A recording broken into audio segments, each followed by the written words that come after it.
Here we go. We are live. All right. So I made a little boo boo with the Patreon show. Apparently the overtime show you can get for $3 a month, right? The weekend show you gotta be signed up for $10. So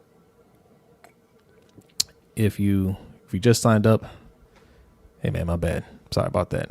But you still get the overtime show for $3. Okay, for $3. Hey man, 3 plus 7, right?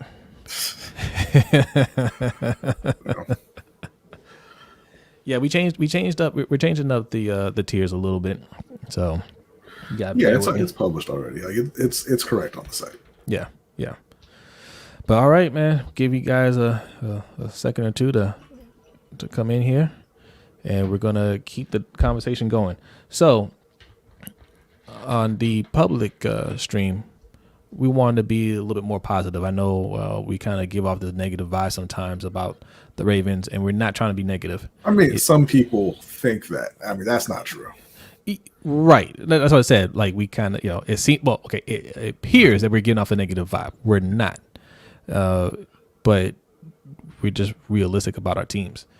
And, the Justin Houston signing, although it's fine, there's no problem with it. It speaks to a bigger problem with the team overall, and that's they never really seem to fix their problems. Yeah, they're like I said, it's the O-line, the edge rushers, the wide receivers, right? And if you look back at their recent drafts, going back 4 or 5 years, at edge rusher they spent picks on Tim Williams, Jalen Ferguson, Tyus Bowser, Kamale Correa, right? And now Owe and Dalen Hayes. Yeah. That's 6 picks. 5 of those picks were in the top 3 rounds, and they traded the 3rd round pick for Yannick Ngakoue, right? And now they go out and they sign Justin Houston. Yeah. And your edge rushers aren't fixed, right? You look at wide receiver. They drafted Brashad Perryman in the 1st, Hollywood in the 1st, Boykin and Duvernay in the 3rd. Now you come back and you're drafting Bateman in the 1st, Wallace in the 4th, and you had Prochet in I believe the 6th, right? And you go out and you sign Sammy Watkins. You go out and you sign Tim Williams. Yeah, you signed what was his name? You signed Michael Crabtree, and you signed the other guy who dropped the pass in the playoffs, whose name I can't remember now.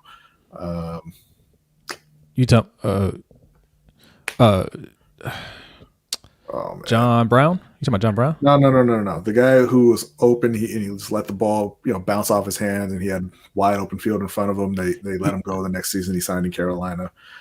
I can't remember his name, but whatever. Oh, you're talking about Seth Roberts. Seth Roberts. Yeah. Seth Roberts. Yeah. So now I got started again.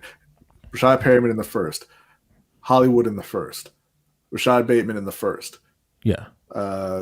Boykin, Duvernay in the 3rd, Tylan Wallace in the 4th, and James Prochet in the 6th. That's 7 draft picks. You signed Seth Roberts, you signed Sammy Watkins, you signed Michael Crabtree. Are the wide receivers fixed, or are you hoping that they're fixed? Right? Like, everybody hopes that Rashad Bateman plays well. Mm-hmm. Everybody hopes that Tylan Wallace plays well. But the wide receiver core is not fixed. Right? You look at the O-line. You draft Ben Powers in the 3rd. You draft Tyree Phillips in the 3rd. You draft Ben Cleveland in the 3rd. You draft Ben Bredesen, I believe, in the 4th. Yeah.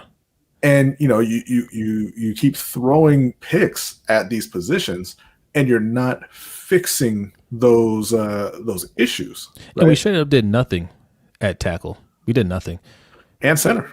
Villanueva is a left guard who was declining, and he's never played right tackle. Left tackle. Yeah.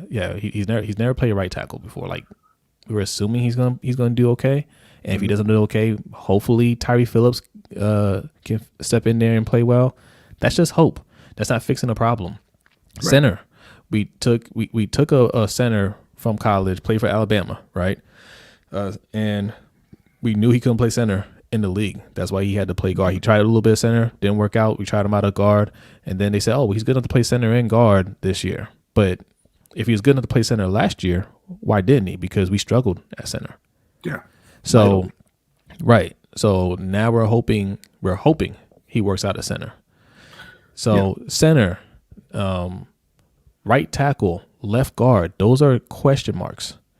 Fair says we're going to rip these teams apart for us and for not going for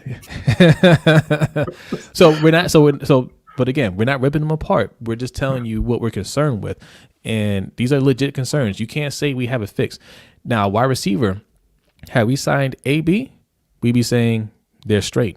Yeah. Because you can say what you want about AB as a person, and I won't argue with you on that, but you know he can play. You know he can play football. And so even outside of that, Stephon Diggs, DeAndre Hopkins, Julio Jones, like they had the opportunity to fix wide receiver. They chose not to. Right? Yes. Joe Thuney was available. Corey Linsley was available. Yeah. You had the opportunity to fix guard and center. You chose not to. Right? Chandler Jones is available right now. You could have signed Hassan Reddick for $10 million, insanely cheap. Considering what position he plays in the season he had. Carl Lawson was out there. I mean, he would have been more expensive, but there were options where you could have fixed the edge rusher position, and you're just choosing not to. Like just Alo's always saying, they're just cheap, and they want to go and they want to hope that we can get we'll get a couple of cheap veterans here, a couple of mid to late round draft picks over here, and we'll put them all together and hopefully somebody emerges from that, right? Iron sharpens iron and all this stuff, right? But you don't want to actually just go out there and do something that will fix the problem that you're having. Yeah, and just Alo, makes a good point. Villanueva. It was a turnstile last year at his real position, left tackle. How good can he be at a position he knows nothing about? And, people will say, well, he only gave up 3 sacks last year. Yeah, but the Steelers got the ball out of Ben Roethlisberger's hands faster than anybody, right? Yeah. It was like a 1-2 step and release. Right, because they couldn't block. Because they couldn't block. I heard a lot. I heard both of these things from Ravens fans this past offseason, right? That Villanueva is a starting caliber left tackle, a good starting left tackle, right? That's what I heard from Ravens fans.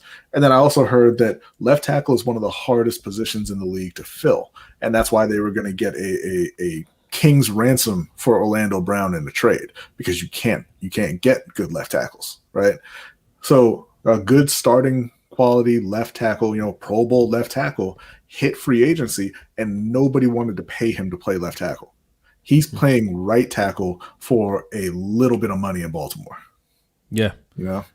So one of those things ain't true. And I know the thing about it being hard to find left tackles. I know that's true. So I think that Villanueva being a good player is the false one. Yeah. So, I mean, yeah, we didn't get King's ransom for Orlando Brown. No, and I didn't expect them to, because it was a deep tackle class, and if you can, use your first round pick on a potential left tackle, why you're going to give up a whole bunch and then also pay them, you are Sour Patch Kid forever. Okay? But these are things. Yes, it seems like we're being real negative, but these are fair criticisms, and you can't deny that. You can't deny that. We can't say for certain that our wide receiving core is fixed. We don't know what Bateman is going to be, right? That position in particular, we all can name wide receivers that we thought, that we knew were going to be good, and it turned out to be busts. I thought Washington got a steal with Josh Doxson. Didn't we do this on an overtime show one time? We talked about some guys that we were certain about. I said Dorial Green Beckham. Right, yeah. I knew, because when we drafted Brashad Perryman, I was like, Dorial Green Beckham's right there. You missed out on a short thing. No, he was whacked. Either their cheap or their cap guy sucks. I think it's both. Their cap guy, if they even have a dedicated cap guy, I'm not 100% sure, but if they do, they suck at their job. I think they're just cheap. I think they know they could work the numbers differently. They just don't want to. God, we don't know what Greg is going to do. I love this. I love this from Sour Patch. He's not going to say we don't know about Rashad Bateman. He's going to say we don't know how Greg Roman going to use him. And to be clear, we think Rashad Bateman is going to be really good. Yeah. But the fact is, he's never played in the NFL before. We don't know for certain. If we got Julio Jones, we know exactly what he's going to do. Yeah. Right? Like, there's no question. You could say he might be declining a little bit. Maybe he won't be 1,600 yards in a season. But you know damn well he's going to go over 1,000 yards. You know, you get the ball in his hands, he's going to make something happen with it. You know he can make certain catches. Like, there's nothing to question about it. The production is tied to, like Sour Patch was saying, the production's tied to Greg Roman a bit in terms of the volume of targets that a player will get. But you know the talent that Julio Jones has. It's the same thing with Anquan Bolden. Anquan Bolden was getting 1,400 yards before he came to Baltimore. And then when he came to Baltimore, he didn't hit 1,000 yards.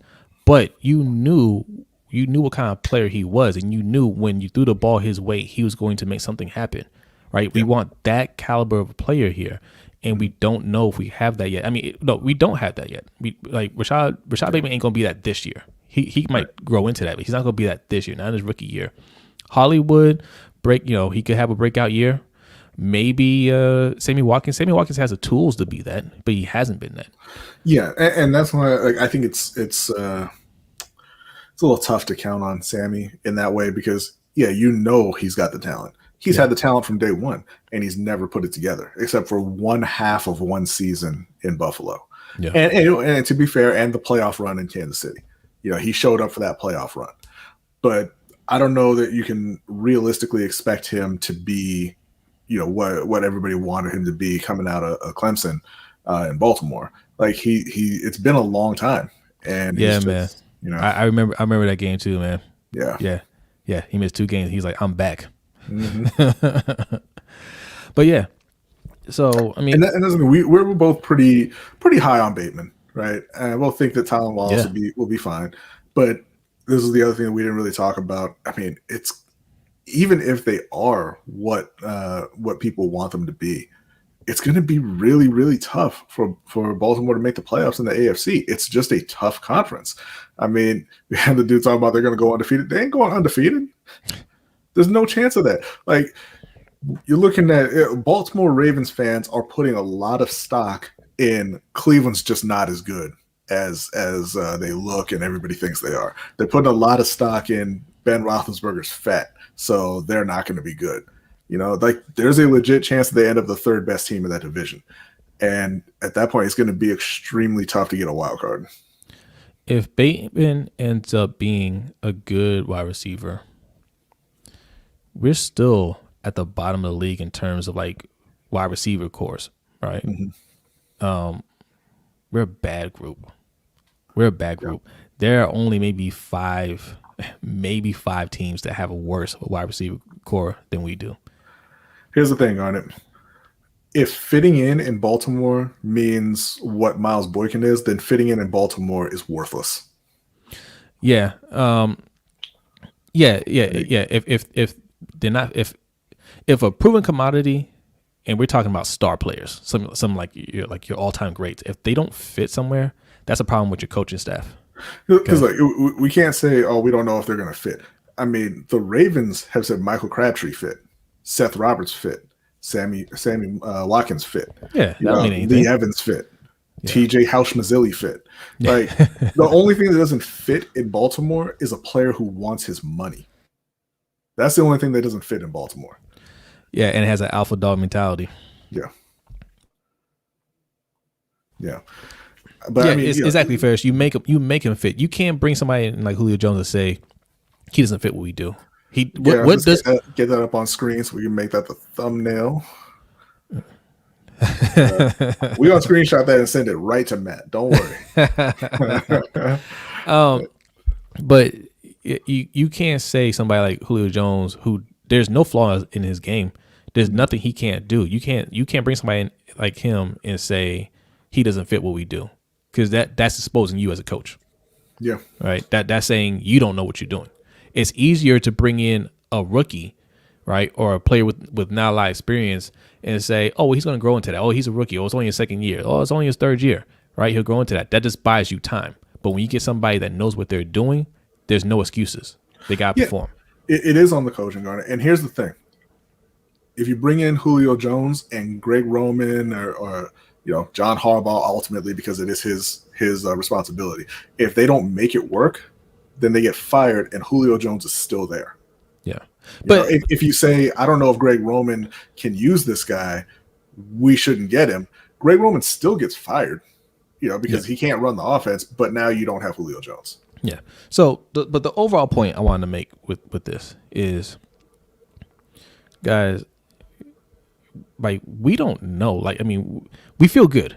We feel good because we got a lot of players at volume, right?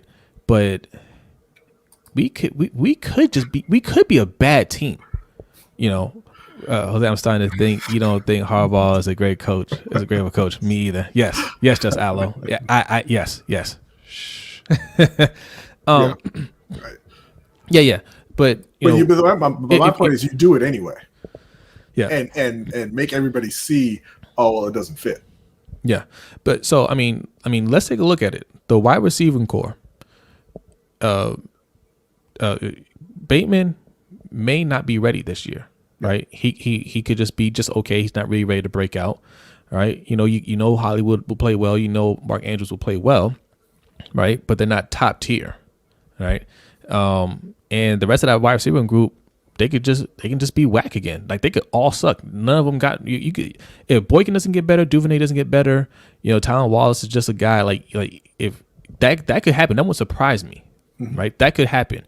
If the O-line is bad, which we're kind of scared of, right? Like, we all happy about Ben Cleveland's physique, but when he's standing next to Aaron Donald, who we have to play, right? Do we play Chicago? Do we have to play Khalil Mack? When he's standing next to those guys, he's gonna look like a child.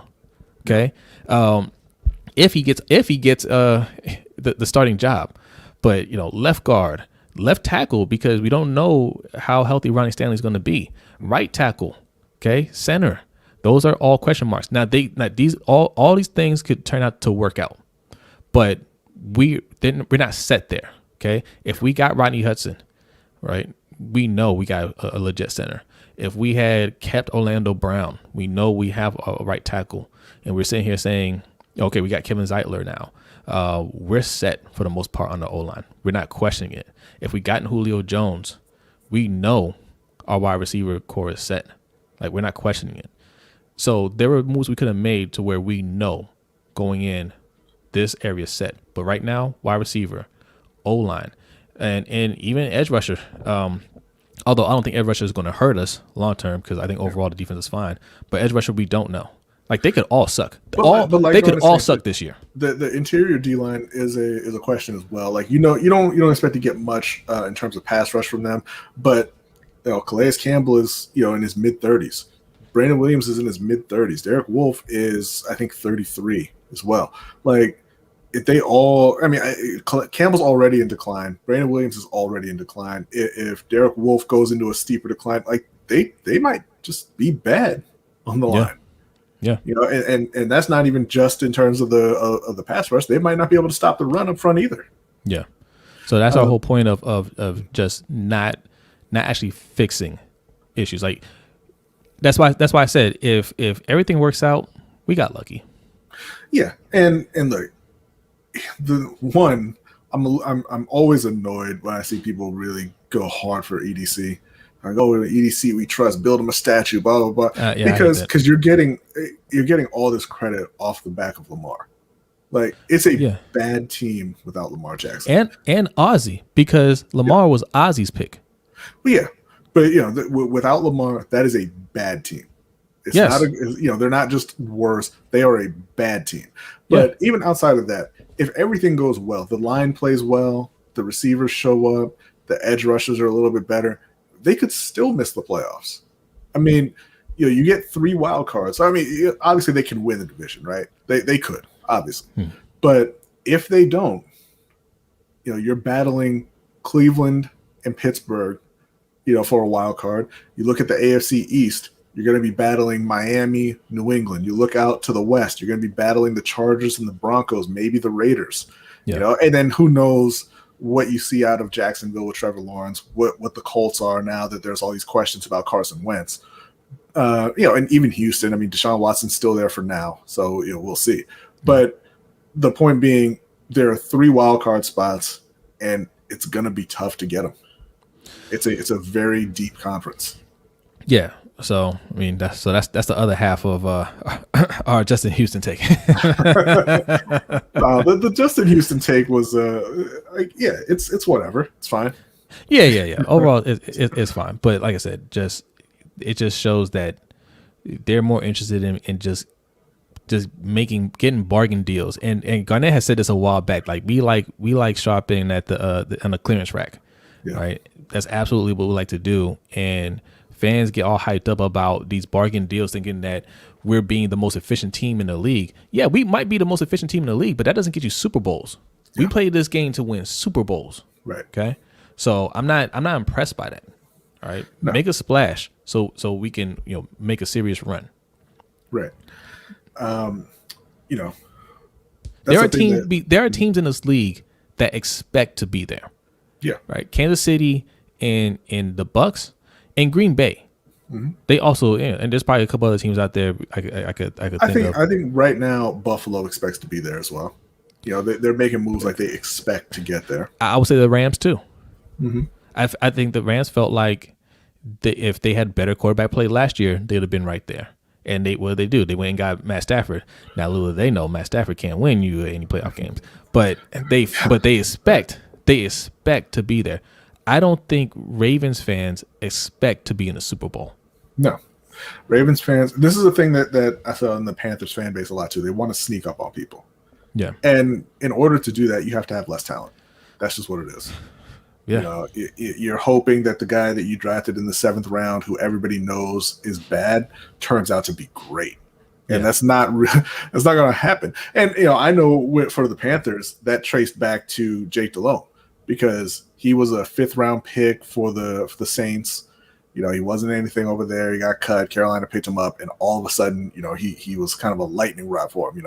He took him to the Super Bowl. Everybody loved him, and they were like, let's just keep doing that. Let's just keep going in the late rounds and super cheap veterans and finding great players. This is great. Yeah. Steve Smith was a 3rd round pick. Greg Hardy was a 6th round pick. And they wanted to keep on doing it. They never wanted to spend any money. And all that happens is, this is another thing that Kean Fahey said, it was one thing I really always agreed with him on. Like, when it comes to September, you don't get extra points for a bargain. You just have a worse player. Yes. That's it. Yeah. That's all there is. you win headlines in March and April and May and everything for getting great deals. Yeah. But when you start playing, you just have a worse player. Like, and I look at go ahead. No, I'm saying, and when you get to the playoffs, and we're saying Rashad Bateman could be a Julio Jones type, but then we get to the playoffs and Bateman, doesn't make that catch. Yeah. Where Julio Jones does make that catch, then you saw the difference right there, mm-hmm. right? Like you see why you pay for that talent when it matters. Honestly, he got so much to say. I'll tell you what, Garnett, when we finish this show, maybe we'll open up the stream, let some of you guys hop on for a few minutes. All right. So I want to talk about the training camps real quick. Yeah. Let's start with the Panthers. Let's start with some Panthers training camp. Yes. Man, look, I'm a little pumped about it, man. I'm a little pumped about it. Because you hate Carolina and Sam Darnold? No, man. Hold on. Let me create a banner here. So, in training camp for the Panthers, obviously, Brian Burns is looking great because Brian Burns is an outstanding player. But we already know that, right? He's been in the league a couple of years. He's already shown that. But I wonder how many people actually know how good Brian Burns is. I mean, Panthers fans. Yes, Panthers fans. Nobody's paying attention to Panthers training camp, right?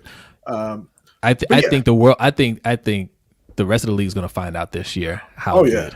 Yeah, Brian Burns, I think he's going to blow up this year. But I'm saying that's the thing the Panthers fans already know, that Brian Burns can play.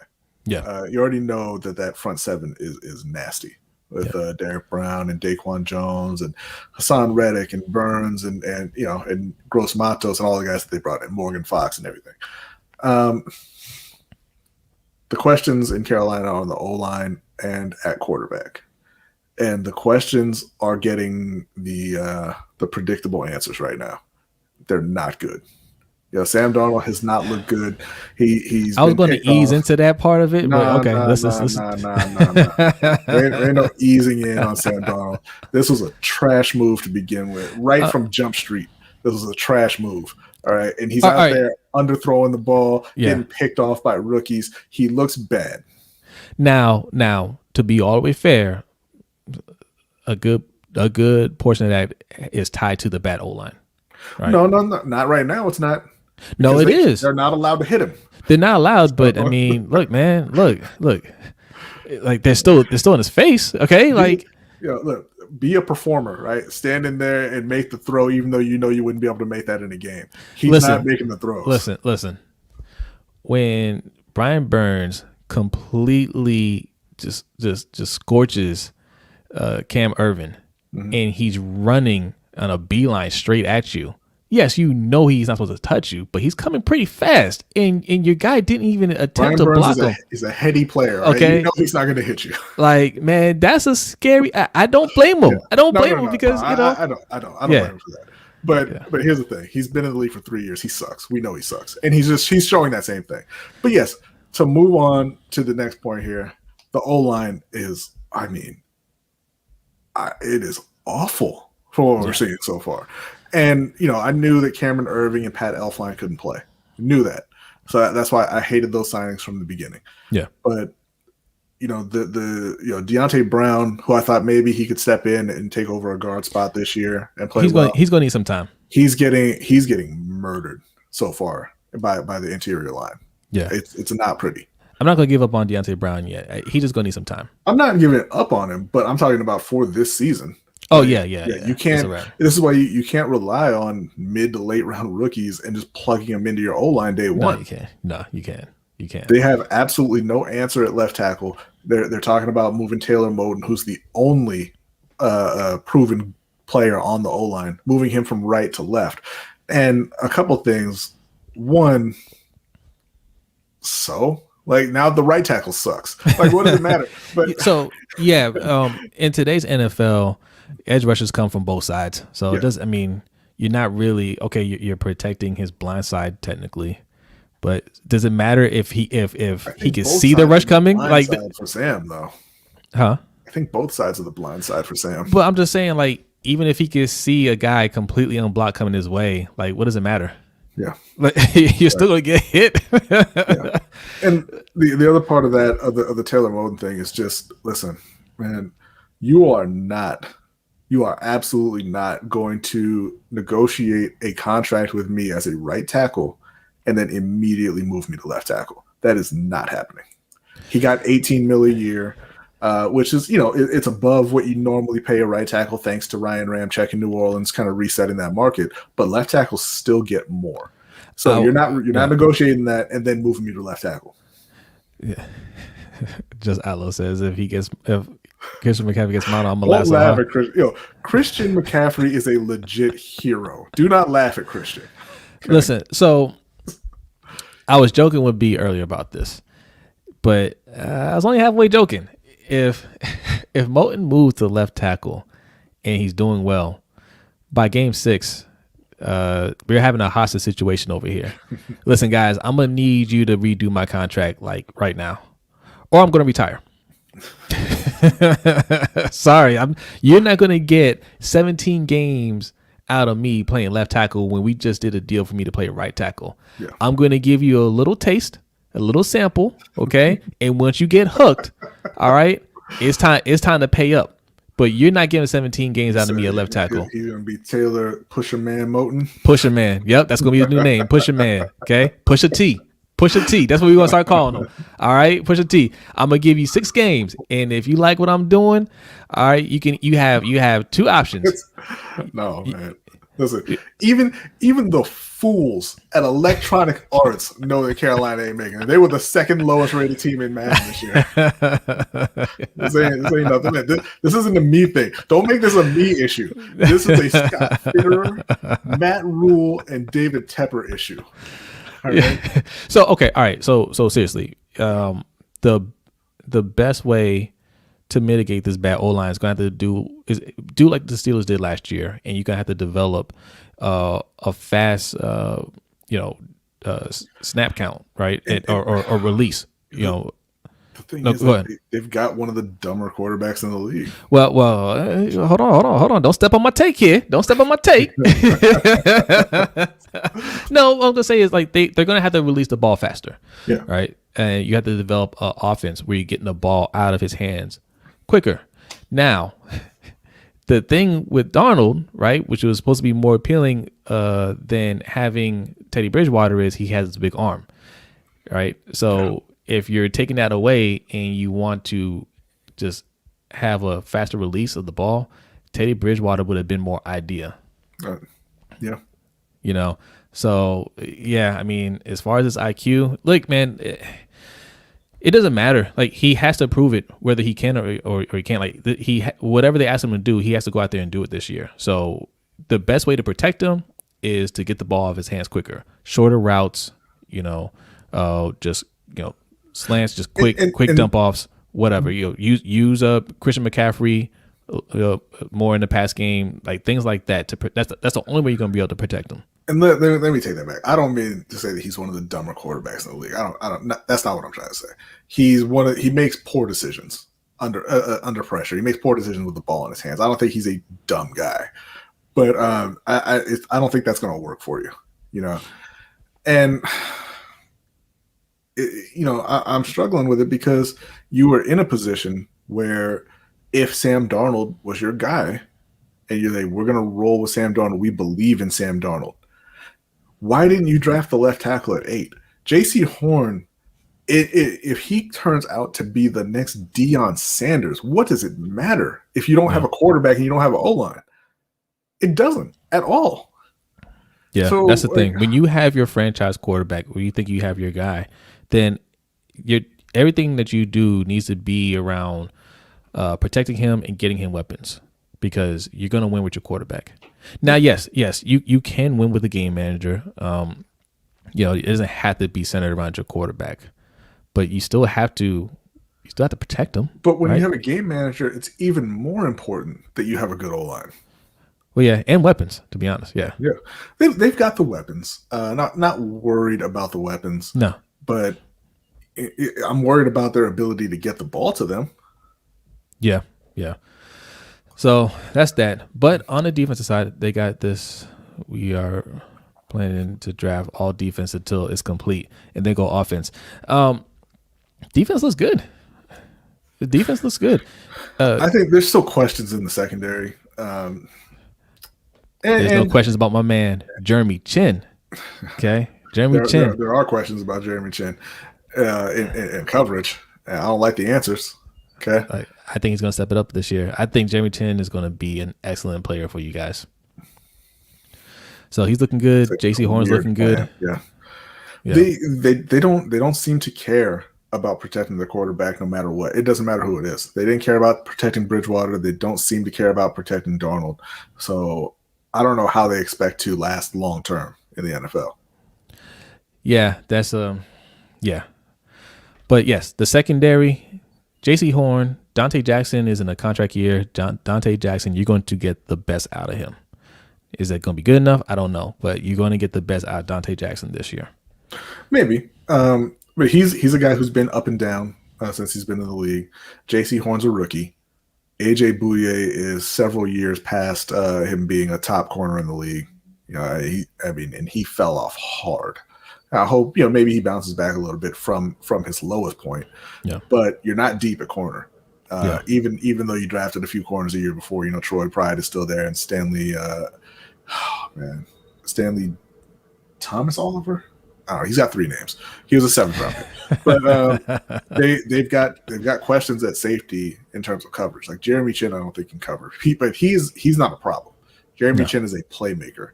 And I just wish that they would play him, more so as just a linebacker and not ask him to cover ever. Which maybe they do. Right? He's going to be the strong safety. Maybe he's not going to have coverage responsibility. I think look. The other safety is Justin Burris, and I'm not real confident in what he can do. I think Jeremy Chin is going to get better at coverage. I don't think think he is. I think he is. He's a playmaker already. I think he's one of those guys. He will work on that part of his game. I'm making this comparison, and I don't compare guys to all time greats. I'm not saying he's gonna be this guy, but I'm just talking about similarities. I see some Troy Polamalu in him, right? Troy Polamalu was not a good coverage safety when he first started out. In fact, that's the guy you wanted to target, right? Because he would bite on double moves every single time. But towards when he became Polamalu, that wasn't the case anymore. You didn't want to throw his way. Well, I'm not saying Jeremy Chinn's going to be that, but I think he will work on that. I don't think he's going to be somebody you want to target. I think Polamalu, I think that is a good comparison. Obviously, not say that he'll be as good, but I think even at his best, Polamalu still wasn't great in coverage, but he was a phenomenal playmaker, and I think that Chinn can be that. So that's why I'm saying he's not a problem. Yeah. He's not a problem there. But Justin Burris, I mean, I'm not expecting much out of Justin Burris, honestly. And that should be okay. They on defense, obviously, they're going the route of building up that front seven, trying to have one of the better pass rushes in the league to help out the secondary, and that can work. So that's fine, but it's not going to be enough if you can't block and you have a bad quarterback. It just won't matter that much. Yeah. Also, want to talk about the linebackers. So that's another position that's kind of, Oh my God! I thought that said Burns for a second. Man, I was about to light you up. Nah. But yeah. Look, they have other guys there, obviously, but right now they're saying Chinn and Burris are the starters. Yeah. So I mean, we'll see if that changes, but I don't think they have a good answer at free safety. Period on the team. Yeah. So linebackers, B. How do you feel about that? Whatever. Right. Shaq Thompson is a pretty decent player. I think he's an above average player, a good player. Denzel Perryman, he's been a talented guy. And that's kind of what everybody has been waiting for from him, but he's hurt all the time. So you can't really count on him. And honestly, and this comes from what they were saying over on Panther Nation podcast, that they think that from what they saw at the practices, Jermaine Carter, who was out of Maryland a few years ago, is getting more run with the first team than Denzel Perryman, and they think that he might actually end up being the starter. And I think that it could be just that the injuries have caught up to Denzel Perryman, and he just doesn't have that talent anymore that people kind of remember him having. Yeah. They don't have any depth at linebacker. But I don't think that off-ball linebacker is a huge deal. I don't think it's really a difference-making position unless you have like a top-tier guy there, like they used to with Kuechly. But they don't have that now, and it's fine. They just need to play discipline. Yeah, right there. Sound tackling. Know your gap assignments, and you'll be fine there. So they don't have to be great. They're going to be relying on that front seven, and it's a great front seven. On paper, and I think it will be on the field as well. But they've got three guys on the edge who should have pretty good years in Burns, Reddick, and Gross Matos. I'm expecting a jump from him. And then on the interior, you got Derek Brown, who you drafted in the top 10, who was good as a rookie, and I would expect to spend the majority of his career, as a top 10 kind of D tackle type of player, right? He's not going to be an Aaron Donald, he's not going to be, in the news every week making plays, but he's going to be a very good, solid player there. They signed Daquan Jones. They brought in Morgan Fox, who can play inside and out. So, I mean, I think they're going to be – that's the strength of their defense. That's what they're hoping for. But they're just going to struggle to get into positions where they can get a lead and kind of turn those guys loose. Yeah. All right, so – I think that wraps up everything from week 1 of training camp. We still got ways to go. We got preseason still, so we'll see how things develop. It's a mixed bag, to say the least, for Carolina. It's a mixed bag. There's some really good things. J.C. Horn looks every bit as good as advertised. Brian Burns, I think the world is going to know about Brian Burns this year. I think this is going to be a special year for him. So. Offense, it's a work in progress, man. They're gonna have to figure some things out one way or another. They're gonna need some help. The skill positions look good. Those wide receivers look good. Christian McCaffrey looks good. It's the quarterback and the O-line. They had to get that figured out. Yeah. So, all right, we'll figure out. We'll see moving forward how they look. Now, let's get into some Ravens training camp. What I've heard from the Ravens training camp is that y'all got a new starting quarterback. Lamar might actually be third string in Baltimore when it's all said and done. Let me pull this up. Ravens training camp. Okay. I heard that Tyler Huntley has the best deep ball on the team. Trace McSorley has been sharp. And look, it may be a coincidence, but as soon as Lamar's not there, all of them receivers making plays. All right. Let's talk about it. All right, so week 1 is going to wrap up tonight, right? They're doing a night practice, and then so far, wide receivers look good. We haven't really heard anything bad come out the Ravens camp, if we're being honest. Wide receivers look good, edge rushers look good. The only bad thing I've heard was Bradley Bozeman that first day. You're so mad at Lamar. Hey man, we'll get into that. We'll get into that in a second. We'll get into that. That's right, Garnett. Future Hall of Famer Tyler Huntley. Yes, quarterbacks look good. Tyler Huntley looks good. Trace I do McSorley like looks Tyler good. Huntley. I do like him. I think he should be the backup. I think so too. But McSorley's been looking good too. I think I am interested in seeing Tyler Huntley develop because I think we'll have a couple games where we'll blow out somebody and Tyler Huntley can go in there. I want to see how he looks because I'm thinking maybe we can get a draft pick for him. You know, maybe we can get something for him. Garnett, let me ask you this: would you be mad if he came in 25 pounds overweight? That's also his choice. That doesn't mean you can't criticize him. You can't be mad at the choice that he made. Yeah. The difference with this choice is it affects other people. But I'm just saying, just saying it's his choice is not a cure-all. Yeah, it's his choice, but these are the consequences. And you're not mad right now, but let this happen again during the season, and he has to miss 2 games. Mm-hmm. You're gonna be a little mad. You're gonna be a little mad because, like we were talking about earlier, the AFC is really tough, and 2 games could be the difference between going to the playoffs and not. Yeah. 1 game could be the difference. Yeah. Because right now, just from a protocol standpoint, if you test positive and you're vaccinated, you only have to miss 1 day, 24 hours, and you got test negative for two straight times after 24 hours. So you're talking about a couple of days. That means a couple of practices during the week, but you'll be ready to go by Sunday. If you test positive and you're unvaccinated, that's 10 games. So you're definitely missing that first week. And depending on when you test positive, you might miss that second week as well. That's definitely going to happen. The problem here is that it's not separate from his job. It's not. So, right. Kind of like I said, if he went and just was partying all off season and came in 25 pounds overweight, would you be upset about that? Of course you wouldn't. Of course you would. Of course you would. We criticize players for that all the time. We criticize players for not being in shape, and when they get hurt, you say, "Well, they're not in shape. They don't stay in shape." Yeah, it's we talked about this before, where people are like, "Oh, well, you can't force them to do it. It's their choice, and it's not fair that they get this stigma, and vaccinated players don't."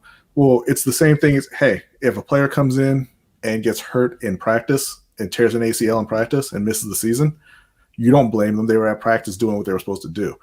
If you woke up one day in February and you heard, man, Lamar Jackson was out riding a motorcycle or playing basketball or whatever and tore his ACL, you're going to be mad because he's being reckless and he's doing things that are putting the season in jeopardy. And this is all aside from just the health thing of it, because he's putting other people in jeopardy too. But I mean, even just talking about just his team and just himself, he's being reckless. Yeah. Yeah, this is a good point. What if COVID makes them slower? Like these are the things that we don't talk about. We always want to focus on the vaccine, right? I didn't really on because of the vaccine conversation, but we always focus on the vaccine and the side effects and all that stuff. we don't focus enough on what happens when these players get COVID, because we saw it with Cam Newton. Mm-hmm. We saw it with Von Miller. Von Miller told you he had breathing problems well after he got it and he was cleared to go out there and play. Same with Jason Tatum. Jason Tatum, yes. Who was that running back from what was it? Bill Armstead. He was hospitalized. Who was hospitalized? Yeah. Okay. So yes, it affects these guys even after. Look, I got it, and I could tell you, like, even after, like, and I had mild symptoms. I was tired a lot, but well after those 10 days, weeks after, I still felt a little sluggish. Mm-hmm. Okay. And I can only imagine what it's like for these athletes, even the ones that get the mild symptom, right? Von Miller also has asthma. Yeah. And he also plays in Denver. But here's the thing on it. Like, it's not that's why it's not a personal choice. Because, okay, so let's say Von Miller, because I mean, he got it before there was a vaccine, obviously. But let's say he gets vaccinated and he goes into work, to his job, and there's a bunch of players there who aren't vaccinated and they infect him. It's not a personal choice. Right. And also, I mean, speaking of Denver, I mean, they had to play a game without a quarterback. Yeah. And speaking, what's going on with Washington right now? They're the lowest rated. They have the lowest vaccination rate in the league.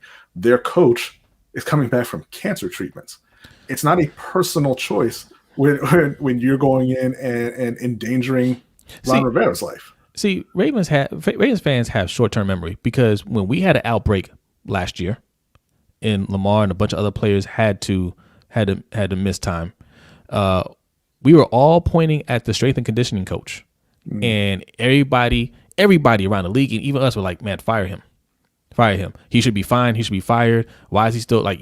Everybody wanted to know who it was. They wanted to name names, and they wanted that person to be fired. Okay, well, why? He made a personal choice. Yeah. What's the problem? Right. What the problem is, our guys weren't available for a game. Or Lamar wasn't available for a game, and we lost that game, and we could have missed the playoffs because of that. Mm-hmm. And we didn't win the AFC North because of that. Yeah. Yes, it should be mandatory. Absolutely should be mandatory. Yeah. So, I mean, he made his choice. It was a bad choice. So now he's missing training camp. Again, if he doesn't get that vaccine and it happens during the season, I want to see what you guys' reaction would be. If it happened during the season, like, I don't want it to happen, but if it does happen, we're going to have the same conversation again. And you can say personal choice, but you're going to feel good about that? Hell no. Right. Hell no. Because he's choosing to risk missing up to 2 games when he could just miss none. Take out all the other stuff. The rules say if you're vaccinated, you only have to miss a couple of days. Right? You only have to miss a couple of days. If you're unvaccinated, you have to miss 10 days.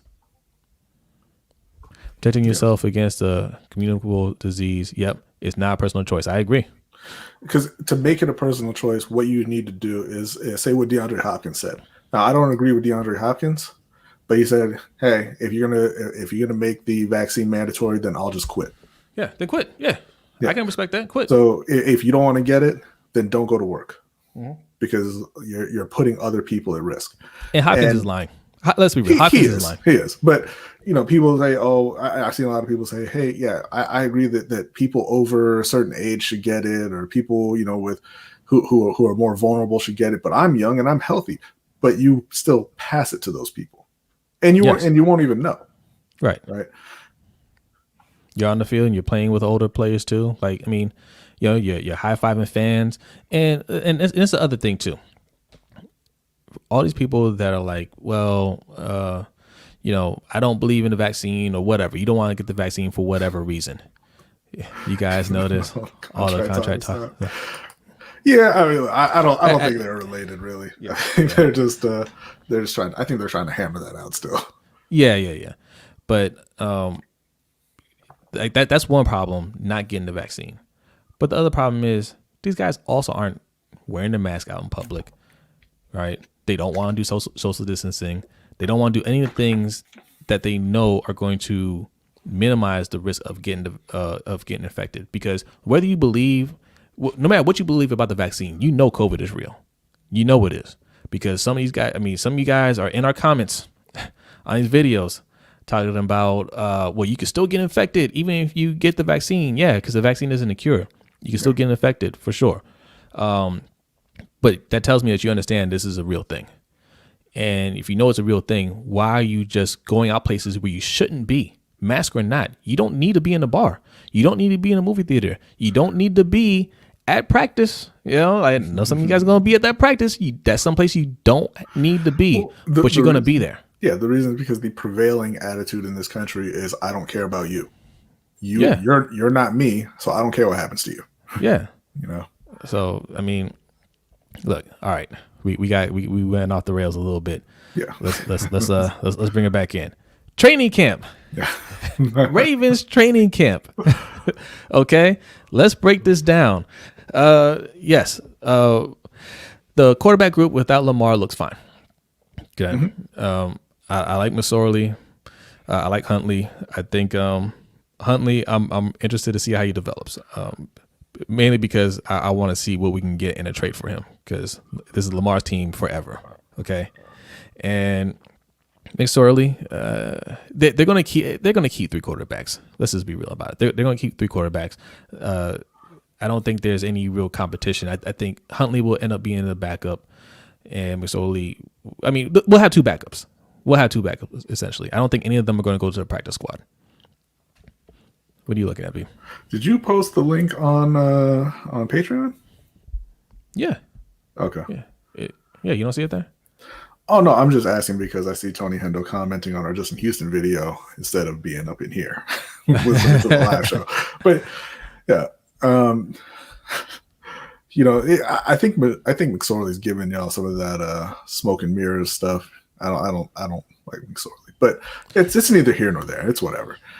The real thing that I'm interested in is you're hearing a lot of talk about, we mentioned it, Owe and Hayes, and how good they were looking, how they keep getting better every day. And, Hayes beat Villanueva one day, and then Owe beat Villanueva another day. And you don't hear a lot of talk about, man, why is Villanueva getting beat so easily by these rookies? Yeah. It's not about why is the O-line letting these guys through. It's, oh, man, these guys are just really good. So, I mean, that's something that kind of stood out to me that I was concerned. I thought was concerning. Now, hold on, Just Aloe saying, Jose, you said you like McSorley. I know you were still upset over the Lamar thing if you said that. I didn't say I like him as a starter. I just, I like him in general. He seems like a nice guy. Okay. Look, backups are backups. Yeah. Okay. The fact is, I don't look at backup quarterbacks as, hey, if our starter goes down, this guy can come in and win games for us or win a Super Bowl for us. My thing is, if our starting quarterback, especially if he's a star, if he goes down, then that's just then we're done for the year. Okay. Or we're done until he comes back. A backup could come in and win a couple of games maybe until he comes back. But if Lamar can't go for the rest of the year, then that's it. That's the end of the season. Okay. Yeah. This whole team is built off the back of Lamar Jackson. We're not winning anything without him. So it doesn't matter. And that includes the run game. Like, yeah, Lamar is the run game in Baltimore. Yeah. So I mean, that's fine. I know the staff loves Trace McSorley. That's why I don't think he's going to get cut or they're not going to risk sending him to practice squad. Tyler Huntley, I think they like him too. I think we're just going to carry two backup quarterbacks. So this is true. I think it's hard to judge. I mean, just in general, I don't think training camp tells you a ton about anybody. Yeah. But we got to see. It's all we've got to talk about right now, right? Yeah. Like preseason will tell you a little bit more, but even that, you never know. It's really once the whistle blows on week one. I remember when because I wasn't always high on Cam Newton in college. Like in the beginning of the year at Auburn, I was like, I don't like Cam. I don't know. By the end of the year, I was like, no, Cam can play. Cam's the guy. And then it turned out that, Luck decided to go back to school, so Cam ended up being a Panther. So I was kind of pumped about it, right? And then, they didn't have a training camp that year. and they got to the preseason, and Cam Newton looked terrible. He looked god awful in the preseason, and then he showed up and threw for 400 yards in each of the first 2 games. So, yeah. So I mean, like you said, we can only go off of what we're seeing, and all we have so far is the first week of training camp, right? When players look good, we hype it up. When they look bad, we say, "Oh, it's just training camp." We just don't talk about them. Yeah. Villanueva does not look good. Okay. Bradley Bozeman did not look good the first day. They said he turned it around since then. That's fine. But it doesn't make me feel good about our O-line so far. Okay. Yeah. I'm not hearing a lot of good things. Who is he the right tackle in training camp? Villanueva? Yeah. Yeah, I mean, as far as I know, I haven't seen who's playing all the practices, but who's playing left tackle? I'm wondering. Just on the 11-on-11 drills. I'm not really sure. Yeah, I'm not sure. Yeah. On that. So I'm only the clips that I've been seeing are all like individual stuff. Yeah. So wide receivers, that's the highlight I would say of training camp. Hollywood is looking great. I have no doubts about Hollywood, to be honest. I don't. I think he's going to have a breakout year. He's going to go for over 1,000 yards. He's going to look good.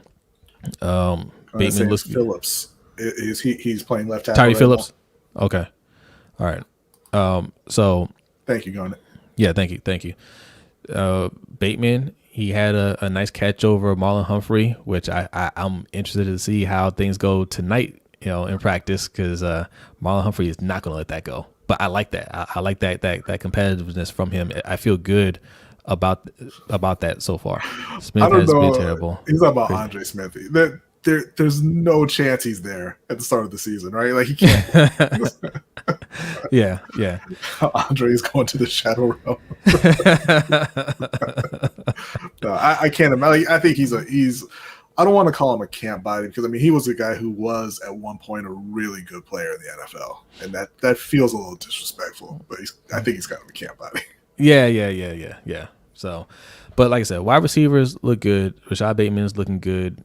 All of them. Sammy Watkins. We're hearing a lot of good things about Sammy Watkins. And again, Sammy Watkins is one of those guys. He has all of the tools to be one of the better wide receivers in the league.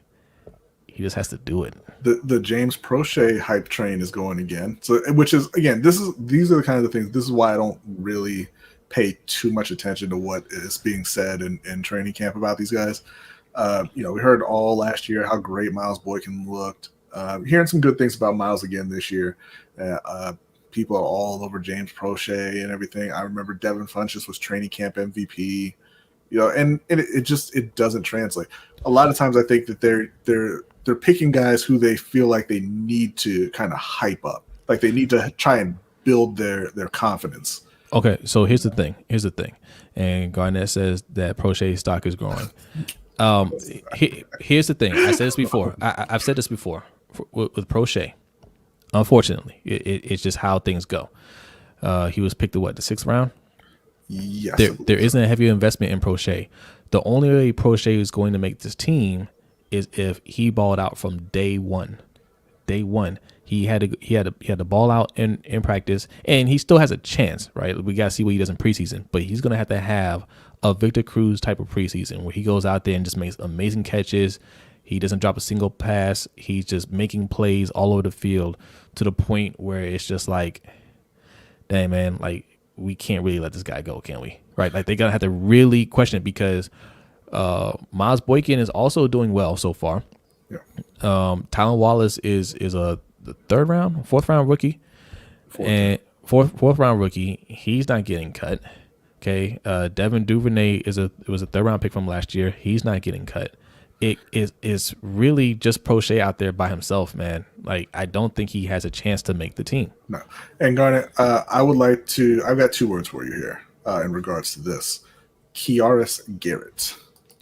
Never played a snap in Carolina, man. Yeah. Panthers fans love that dude, and not all on them. He was a PFF darling. Yeah. But yeah, you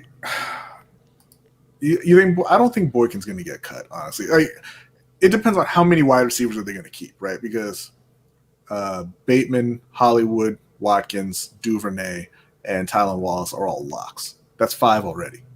Yeah. So if they're keeping 5, then there's your 5. If they're keeping 6, I think Boykin is staying. I don't see any scenario where other than injury, I don't see any scenario where James Prochet is on the roster. Yeah. So yeah, but do you though? You got other names. You got other guys lining up a wide receiver, but I don't know they have anybody else who has a realistic shot of making the team. Yeah. So look. So wide receivers, they're looking good, and I expect them to put out their best performance because there's a lot of guys there. There's not enough spots for everybody. It's going to get a little chippy, right? Like guys are trying to make the team. They're trying to win starting jobs, things of that nature. So it's not surprising to see that. And also, Keith Williams is getting a lot of talk, and and T. Martin for development here. I think. Look. Garnet is wild, man. Throwing around the names Boykin and Prochet with the word value in the same sentence. Yeah, but look, in terms of we talked about Keith Williams and the hype that he's getting. I think some of the hype is pushed by Eric DeCosta. Not saying that he's not a good coach. I think he's a good coach, but man, jobs are on the line this year, guys. I don't think we realize this. There's a lot of pressure on that front office, coaching staff in front office, for us to do well this year. If we don't do well, right, there's going to be some eyes on Eric DeCosta. Not saying that he's on the hot seat, but he's getting evaluated. He's definitely getting evaluated. He's drafted a lot of wide receivers in these past couple of years. He's drafted, O linemen these past couple of years. If we don't play well on offense, right, the Steve Bisciotti is going to be looking at him saying, "Man, we put a lot into the offense in terms of draft picks. What's going on?" And in turn, Eric DeCosta is going to say, "Hey, man, I invested a lot in these draft picks, and they're not developing. What's going on?" He's going to be looking at John Harbaugh, and rightfully so, right? And when we're doing self-evaluation, there's no way he's going to say it's me getting all these picks wrong. He's when you do self-evaluation, all the problems are external at first. Yeah, and bringing in Keith Williams and T. Martin to me feels like a DeCosta move. That to me feels like he's saying, okay, I'm bringing some guys that know what they're doing. Right? You cannot say, hey, these guys just can't play, or hey, they need more time. They're bringing in guys that proven can develop wide receivers into really good players. So I think that's his way of saying, all right, no excuses. Okay, I spent another first-round pick. I brought in these guys to help develop these guys that already, you already know Hollywood can play. Sammy Watkins can play to a certain extent as long as he stays healthy. And having those guys out there, having Keith Williams and T. Martin out there is just another way of him saying, get it done. A lot of people say that about Keith Williams, about him being, kind of next in line. I think it's T. Martin, honestly. I think, they get rid of Roman like midseason or whatever. I think it's T. Martin that takes over offensive coordinator and not Keith Williams. Maybe, yeah. I think that Keith is honestly, he's not a coach. Obviously, he's a coach. But I don't think that he's looking for necessarily a path to being a head coach. No, I mean? so T. Martin could take over as the offensive coordinator. That could be it. But Keith Williams will still get a bump too, right? He'll be pass game, coordinator or whatever. Well, I think he'll just stay where he's at. He's the wide receiver coach. Plus, maybe they throw a pass game coordinator on there as well. Mm-hmm. I'm just saying, I think that he's kind of like Ferris had brought him up one day on our stream, Dante Scarnecchia, or maybe Tom Moore with the Colts years ago, where he's like, this is what I do. I'm the best at what I do, and I'm just going to keep doing this. I think T. Martin wants to move up and become, a coordinator, become a head coach eventually. I don't necessarily think that's going to be the thing with Keith Williams, but I do agree, Just Ella. I think, they are there, to help the pass game, to help the wide receivers develop, but they are absolutely there to put pressure on Roman. Yes, for sure. So, all right, on the defensive side, look, there's not a whole lot to say. I mean, they look good, right? Secondary's looking good. I think, yeah, there's not a whole lot to say. They say Owe in These are field days for the Ravens defense. Like it's whatever. Like they know who they are. They know what they're going to do when the season starts. yeah. They're So they're out there to push the offense a little bit, but still let them be successful. Like, yeah. So I mean, they say always looking good in camp. That's good. Sack Daddy, he's looking good, but everybody's looking good on Villanueva. We said that earlier. Yeah. So we'll see in this first preseason game how the D line holds up. We just signed Justin Houston, so I don't really think that You neglected Westry. to mention Garnett's guy, Chris Westry. Well, I said secondary. The whole secondary is looking good. Okay, Chris Westry is looking good. Yeah. Yeah, man. So far, so good. Week 1, pretty solid. Now a whole lot of negatives to take away. We have to see in the coming weeks, and we got to see when Lamar comes back how they're clicking on offense. We're going to focus a lot on offense, guys. I don't think there's going to be any issues from the defense whatsoever. Yeah. We're going to hyper focus on the offensive side of the ball. I want to see how they're clicking when Lamar gets back in the passing game. I want to see how often they're passing the ball, because I said it last year. It looked like they didn't practice passing. It looked like it. And Greg Roman kind of confirmed that in a press conference, saying that, hey, because they didn't have a training camp last year, they didn't really get a whole lot of opportunities to really work on that. And he said something about opening up another chapter of the offense this year, meaning passing, right? So I'm going to focus on that. I want to see how well they execute, because we can't have it like we did last year, where if we pass the ball and the ball's dropped, or we don't complete on a pass, then, well, that's it. The drive stalls, right? I want to see them run it right back and say, okay, no big deal. We can get on the next play. So there's a lot of pressure, and we'll see if they step up to it. Mm-hmm. Looking for calls him redacted daddy. Yeah, man. Well, people say that about you, Looking for with your tweets, with your sources. Jason Lockenfor is a well-respected journalist. I don't think any of those things are true. Clowney, what's going on with Clowney? No, I haven't seen anything about Clowney. Yeah. All right. Are we done covering training camp? Do we want to open up the? Hold on. I see the tweet, Garnet. Hold on. Tripping over the bags. Oh. That's all right. Look, when he gets out there. Where is Clowney now? You got go ahead and tweeted it out, Just Allo. You on Twitter? You on Twitter, Just Allo? Or put it in Discord. Just Allo, are you in our Discord? No, Derek was in there calling you out, my man. Just Allo. Yeah, you might want to hide. You might want to stay off of Discord. Derek was doing some. He was doing some research. He made it a project to take a look at the bigs from Wilt's era. So I'm just saying. I'm just giving you a heads up. Look out for that. Okay. Ferris, Shane Lemieux, one of their more underrated players. This is from Ian Rappaport. Well, hold on, Ferris. A knee injury that should keep him just out a couple of weeks, source said. Well, hold on, Ferris. You can hop into the stream if you want. You can give the breakdown of the Giants training camp. I think he's asking specifically something happened today. One of their linemen got hurt. Oh, okay.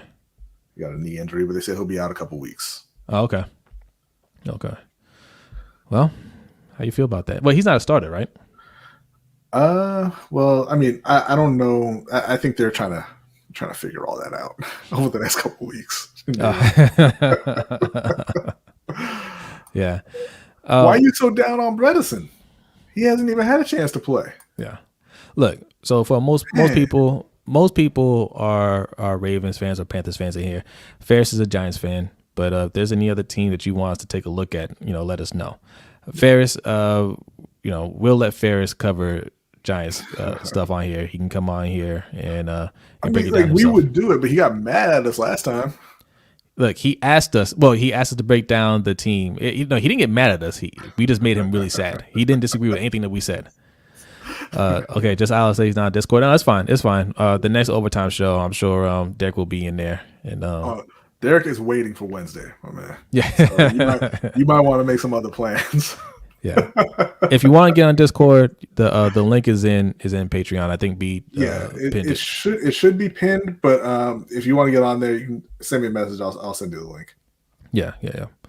All right. I will open this up. You want me? I'll drop it in Discord. I'll drop the stream link in Discord. If anybody wants to get on. I got it. You got it? Yeah. Okay. All right. I know Garnett has been patiently waiting. Okay. To give his take. Look, you guys want to talk more about the vaccine stuff, man? For sure, we could talk about that. I don't think what we're saying is unreasonable. Ravens fans are such haters after a player has been there for like 6 months. Look, let me say something. They turn on everybody. I didn't hear this stuff when we drafted him. Okay, right? That's what I'm saying. Like when they make moves, it's the best move ever, right? It's oh man, EDC does it again, and then you wait a couple months and it's T-Rex arms out here. It's rude. Be more like me. Hate it from the beginning. Yeah. I don't hate it, but it's one of those things like, did we get everything wrong? Like we have to ask that. Yeah. Ben Bredesen, Ben Powers, Ben Cleveland, right? The three Bens, Tyree Phillips. Did we get all of them wrong? You know, even Bozeman, who's he was a guard, and now we're trying to switch him back to center, right? Did we get all 5 of them wrong? Usually we nail the interior O-line, and it's not looking good right now. Mm-hmm. Fair says send the link for the Giants coverage. Where'd you read that story about the guy getting hurt? Hang on. I thought it was Ian Rappaport. Hang on. Yeah. It's from a few hours ago. But okay. I put it in the Discord. Okay. There you go, Ferris. It's in the Discord. Just I said we never heard. Yeah, no, that's true. That's true. Yeah. I mean, we're speaking in general, right? We know just Aloe. You feel our pain. And here he is. Oh man, Garnett. What's up, Garnett? What's up, man? What's up, man? Garnett said, "I will not have any Lamar slander on my watch." I was expecting that. Like as soon as I hit ad, Garnett was like, "F you." Nah. It's weird. Like, man, I'm with y'all like 90% of everything. I just think it's just a back 10% that we have a miscommunication or a misunderstanding. Yeah. It's all it is. Yeah. But Garnett, you were military, so you're a Marine, right? I was in the Air Force. Now our basics are wildly different, Right. but there's one thing that we I know we do the same, right? When it's in processing and you're getting everybody in there, shave their heads and everything.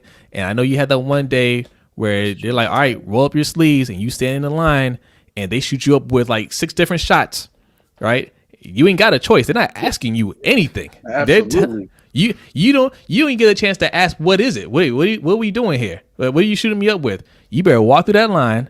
You better roll up your sleeves, and they hit you on each arm. Right. And then you keep it moving. Right. Yeah. You're not being asked anything. You're being told. Right. Yeah. Like the peanut butter shot and all those things. Yeah. Yeah. I feel you on that. Is it? But with the whole COVID thing, the whole shot vaccination, I got my shots. As soon as that was offered to us, I took it. Like, man, most of the stuff that I get put in my body because of the military, I don't even know what it is, but I'm just going to get this just to be safe. And I agree. Yeah. But when it comes to the whole Lamar thing, it's like when it comes to other people, I've been around people that got shots and got affected 4 times right after that. It's like, holy fuck. Like, all right, well, I might understand some people are like, hey, well, I'm not going to get the shot right now. I'm going to wait down the road.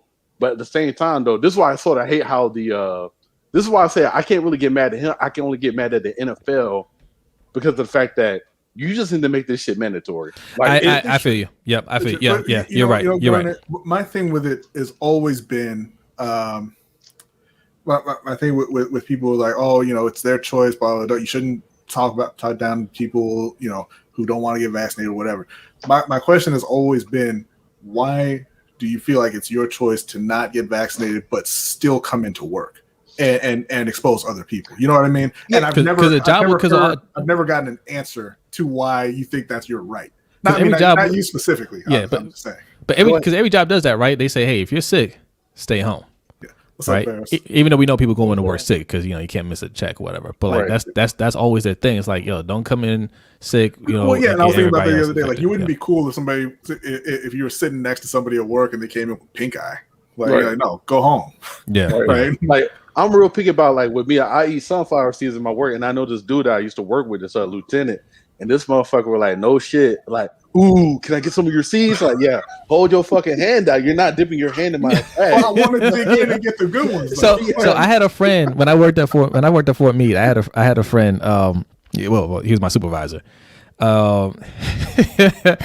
Like he said that he used to have this jar of jelly beans and he have them covered up, and people used to always just open it up, stick their hand in and get it, and he would ask people not to do it, but they would still do it, and they do it in front of him, right? So he went down to the little store and got some packs of Bean Boozled, and he mixed them up with you know what Bean Boozled are? Nah, what's those? Bean Boozled are it's a pack of jelly beans, and they all taste like different, like dirt, Oh shit! Yeah, okay, like you're just like like vomit. Yeah. And he'll mix them up with the real jelly beans, right? And he just put them all in the same jar, and he just put them there. And people will just come up and they'll talk to him, and they'll just help themselves to some jelly beans, and like they'll be tasting some good ones with some bad ones. So they'll be like, and he'd be like, what's wrong? Everything okay? Like, that's dope, man. That's good allergies. Nah, man, I don't think so. Nah. Oh yeah. Just sucks for you. Nah. But it's like when it comes to the whole thing, it's like the NFL fucked up when they said, "Oh yeah, it's optional." Well, like, not even just them, man. Like everybody, because you see, you're right about that. You're right about that, guy. Coming out now and saying, "Oh, it's mandatory." Google's doing it, Netflix is doing it, a few other ones. Like they're all coming out now, and I think it's because the news about Delta is not great, right? And so like they're trying to go back and fix their previous mistake, right? But it should have been from jump. Exactly. And that's the thing about it. You always gonna have, like, when we all like either parents or deal with some badass kids. I'm not calling Lamar a badass kid or nothing. But what I mean, like, hey, don't do this. Well, what if I do? You know what I mean? Or like, you know what I mean? It's that thing. But he's young, right? You in your early 20s, you do a lot of knuckleheaded things, man. Like he's still really young. And I think it's an education thing because, man, look. We get a lot of. I mean, even we're a small channel, right? So we don't even get a lot of comments on our videos, but we've gotten several comments, and they're asking questions about the vaccines, and it's like they just don't know. They don't know how vaccines work, what they are, and all this stuff, and that's a education system thing.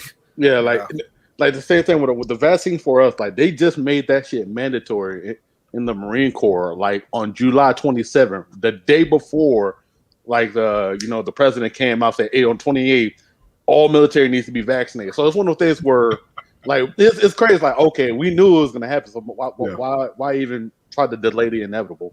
Yeah. And the fact that on base, how we do now, which is crazy, is like, say if I wanted to go to the hospital, I gotta wear a mask, or if I want to go to the gym, they're making me show my card showing that I got my shit vaccinated. If not, I gotta wear a mask while I'm in there. Yeah. So it's one of those things where.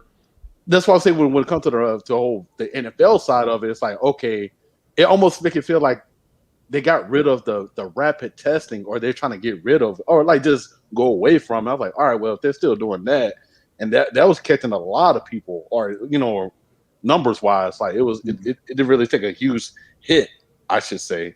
I think what they were trying to do was avoid a confrontation. I don't know why they're trying to avoid confrontation with NFLPA, right? And they're trying to set these rules where they can kind of football culture will force the players to get it, Well, which not which only it the has. NFLPA, but PR in general, right? Like they don't want the backlash from fans. They want it to be like, oh well, yeah, they can do it if they want or not or whatever. And they were just kind of hoping, like you said, that players would just get it. And for the most part, they didn't count on the Cole Beasleys of the world, right? Yeah. Like, for the most for the most part, is martyr. what they're doing is effective, and even the Cole Beasley types eventually, because look, when they wanted to get Cap up out of there for kneeling, right, and they didn't want the players to kneel for the national anthem, right? They pretty much, they stood pat on that, and players were saying things here and there, but at the end of the day, what were they doing? They're out there standing for the national anthem, and it's the same thing with this. You have players right now barking about it because it's the off season and it doesn't mean anything. But when it comes down to it, and jobs are on the line, and and players are looking at you like, man, if you get us sick, or hey, if you're an important part of this team, and you have to miss a game or two, that's going to be a problem for us. They're going to eventually break down and get that shot. Right. Okay, that's the football culture dictating this. And I guarantee I'm certain Lamar's going to end up getting a shot because of this. Right. I'm almost certain, because he's going to look at it and say, man, this is practice now, right? I'm missing 10. He's got to do the video conference and not be with the team and everything like that. If it happens during the season, he about to get catch hell like hell ain't never caught him before. That's what I'm saying. If it happens during the season, like you could believe what you want, but the rules say, hey, if you're vaccinated and this happens, you don't have to miss a game. You might only have to miss a day or two, right? But if you're not vaccinated, just saying, you might miss up to 2 games. So which one do you want to do? Yeah, man, I'm not sure that they're gonna. I'm not sure they're gonna do it, man. Yeah, they don't want that. Yeah, go ahead. Oh no, I'm sorry. Go ahead, Glenn. No, I was you're probably gonna say exactly what I was about to say. Go ahead. My only thing is, like, I don't think that they would want to, right? I don't think they want to go down that road. But if the numbers keep trending the way they're trending, and like you got some places talking about shutting down and everything, like, yeah, they might have to just go ahead and do it, because what they're not going to do is not have the season. Yeah. That's what they're not. If I was a team, bro, I would just be like, you don't get vaxxed, I'm cutting your ass. And that was a talk yesterday, Panther Nation podcast, when they're talking about this Denzel Perryman. Rashad thinks that Denzel Perryman might have lost a job because he didn't get vaccinated, because he came out and said, like, he ain't doing it or whatever, and he's not a good enough player to stand out over the other linebackers. So he's not getting the reps, and they're thinking it might be because he said he's not getting the vaccine. So those go with Jermaine Carter. So and that's going to be the issue for the majority of the league. Most players don't have a locked up spot, and if it comes down not to Lamar between Jackson. They're not Lamar Jackson. They're not Lamar. They're not Patrick. They're not Patrick Mahomes. They're not Travis Kelce. They're not Tyreek Hill. Exactly. They're not fucking Darren Waller. They're not Aaron Rodgers. They're not that. I'll cut your ass. I will fucking cut your ass, and I will go get another player off the street. They're Gus Edwards. Like Gus Edwards. Look. Cole Beasley's doing a lot of talking right now, right? But don't be surprised if Cole Beasley gets cut. Yeah, like they just brought in Emmanuel Sanders. Yeah, and they have Isaiah McKenzie already. And they have Isaiah McKenzie. Also, too, like Sean McDermott can literally be like this. He sucks. Fuck the vaccine, he just sucks. But that's what I'm saying. Like when you're close to another person, like they factor in all kinds of things, and unvaccinated players are being looked at as injury prone players, right? Because you get vaxxed, or if you get sick, then you can miss 10 days. Man, did y'all see? Even if you don't, like they're the president of the NFLPA, even though it's not really a PA, it's a fucking sham.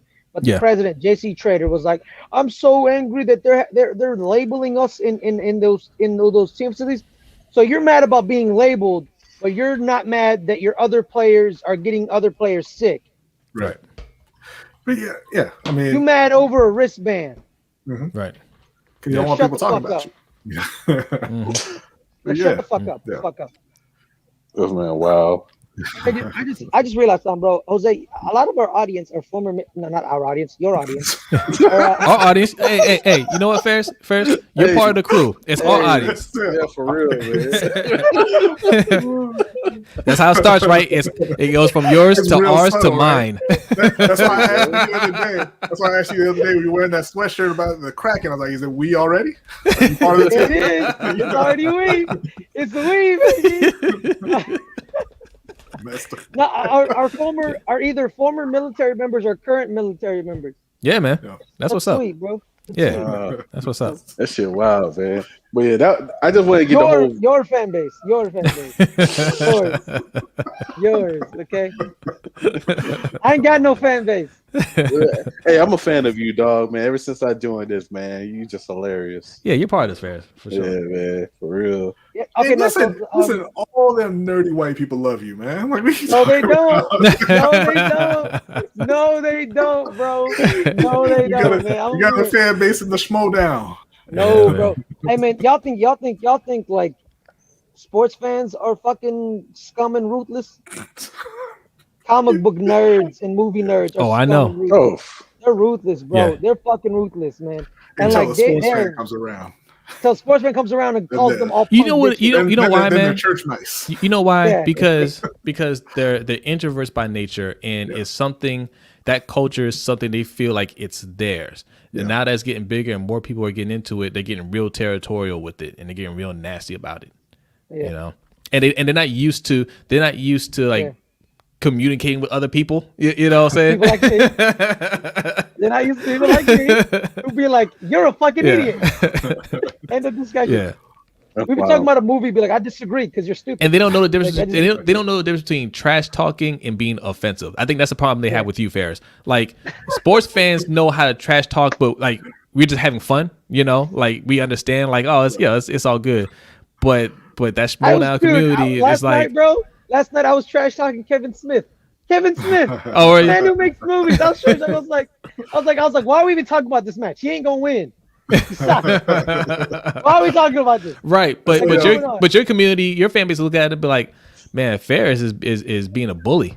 You ever heard, Gardner, you ever heard Suge talk about when he used to go to those Magic tournaments?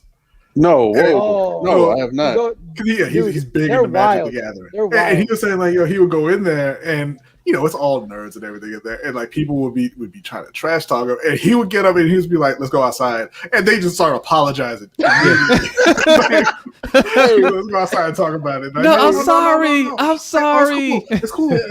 Hey, he the Devo of Magic the Gathering. What you got on my cards? Literally, bro, like that's literally how you shut them up. Let's have a conversation outside then. Yeah. No. Let's talk in here with a bunch of witnesses. Yeah. Let me not fight. Let me not talk to you one on one because this is not gonna end well. Yeah. Like, yes, it isn't. It's gonna end with me socking you in the face. That's crazy, man. So I want to go talk about it. Yeah, man. Talk about it. Man, I gotta. I want Suge now so I can talk like, hey man, so you be bullying motherfuckers over cars?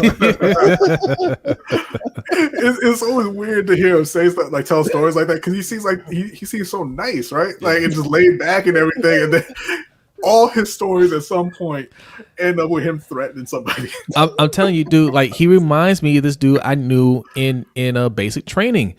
Right, he was a Mexican dude, and like he was real nerdy. Like he taught like a nerd, right? And he wore glasses and everything. And I remember like that first couple of weeks, like nobody wanted to do anything. I was sneaking everything in there, right?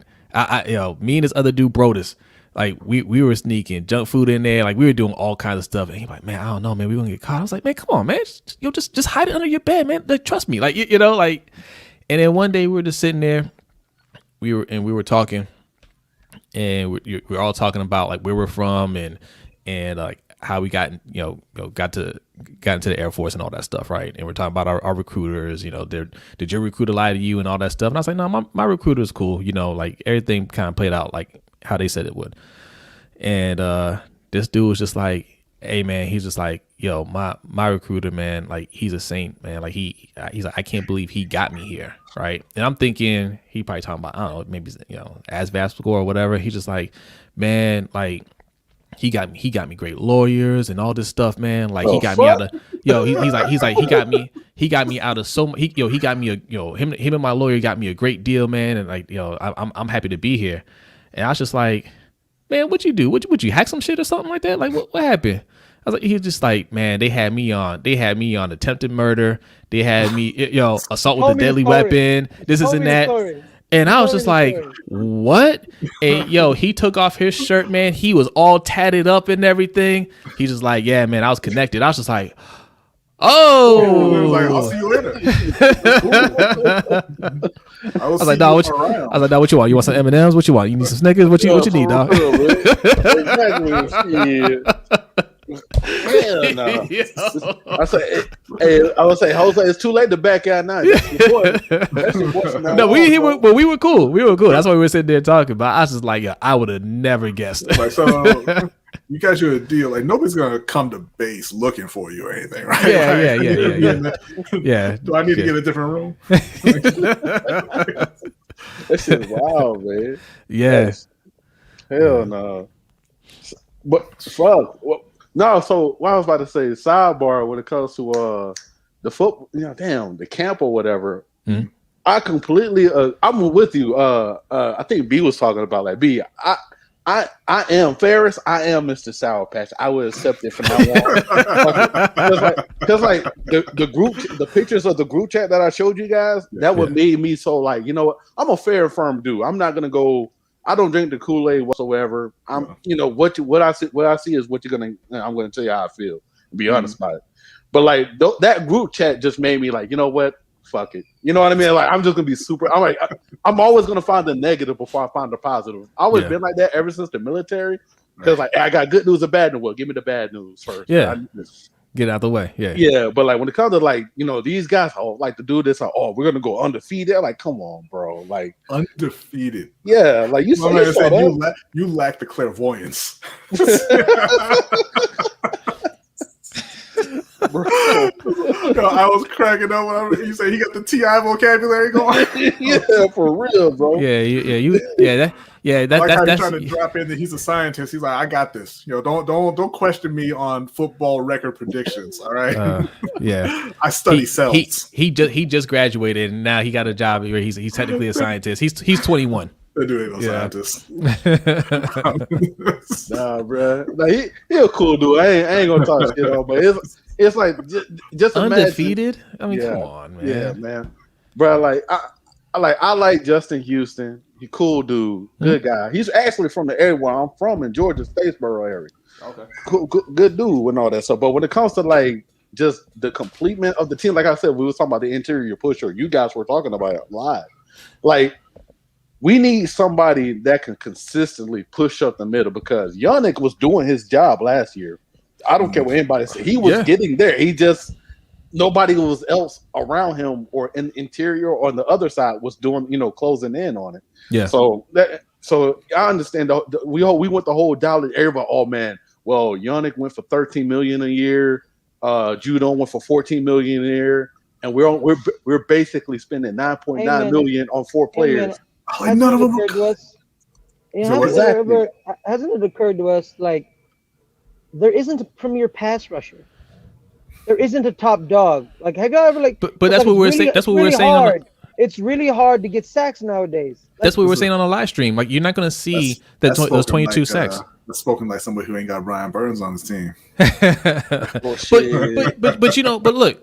that's what a premier pass rusher is going to look like now. But Chandler Jones is kind of that guy, right? Like he had 19 a couple years ago. Yeah.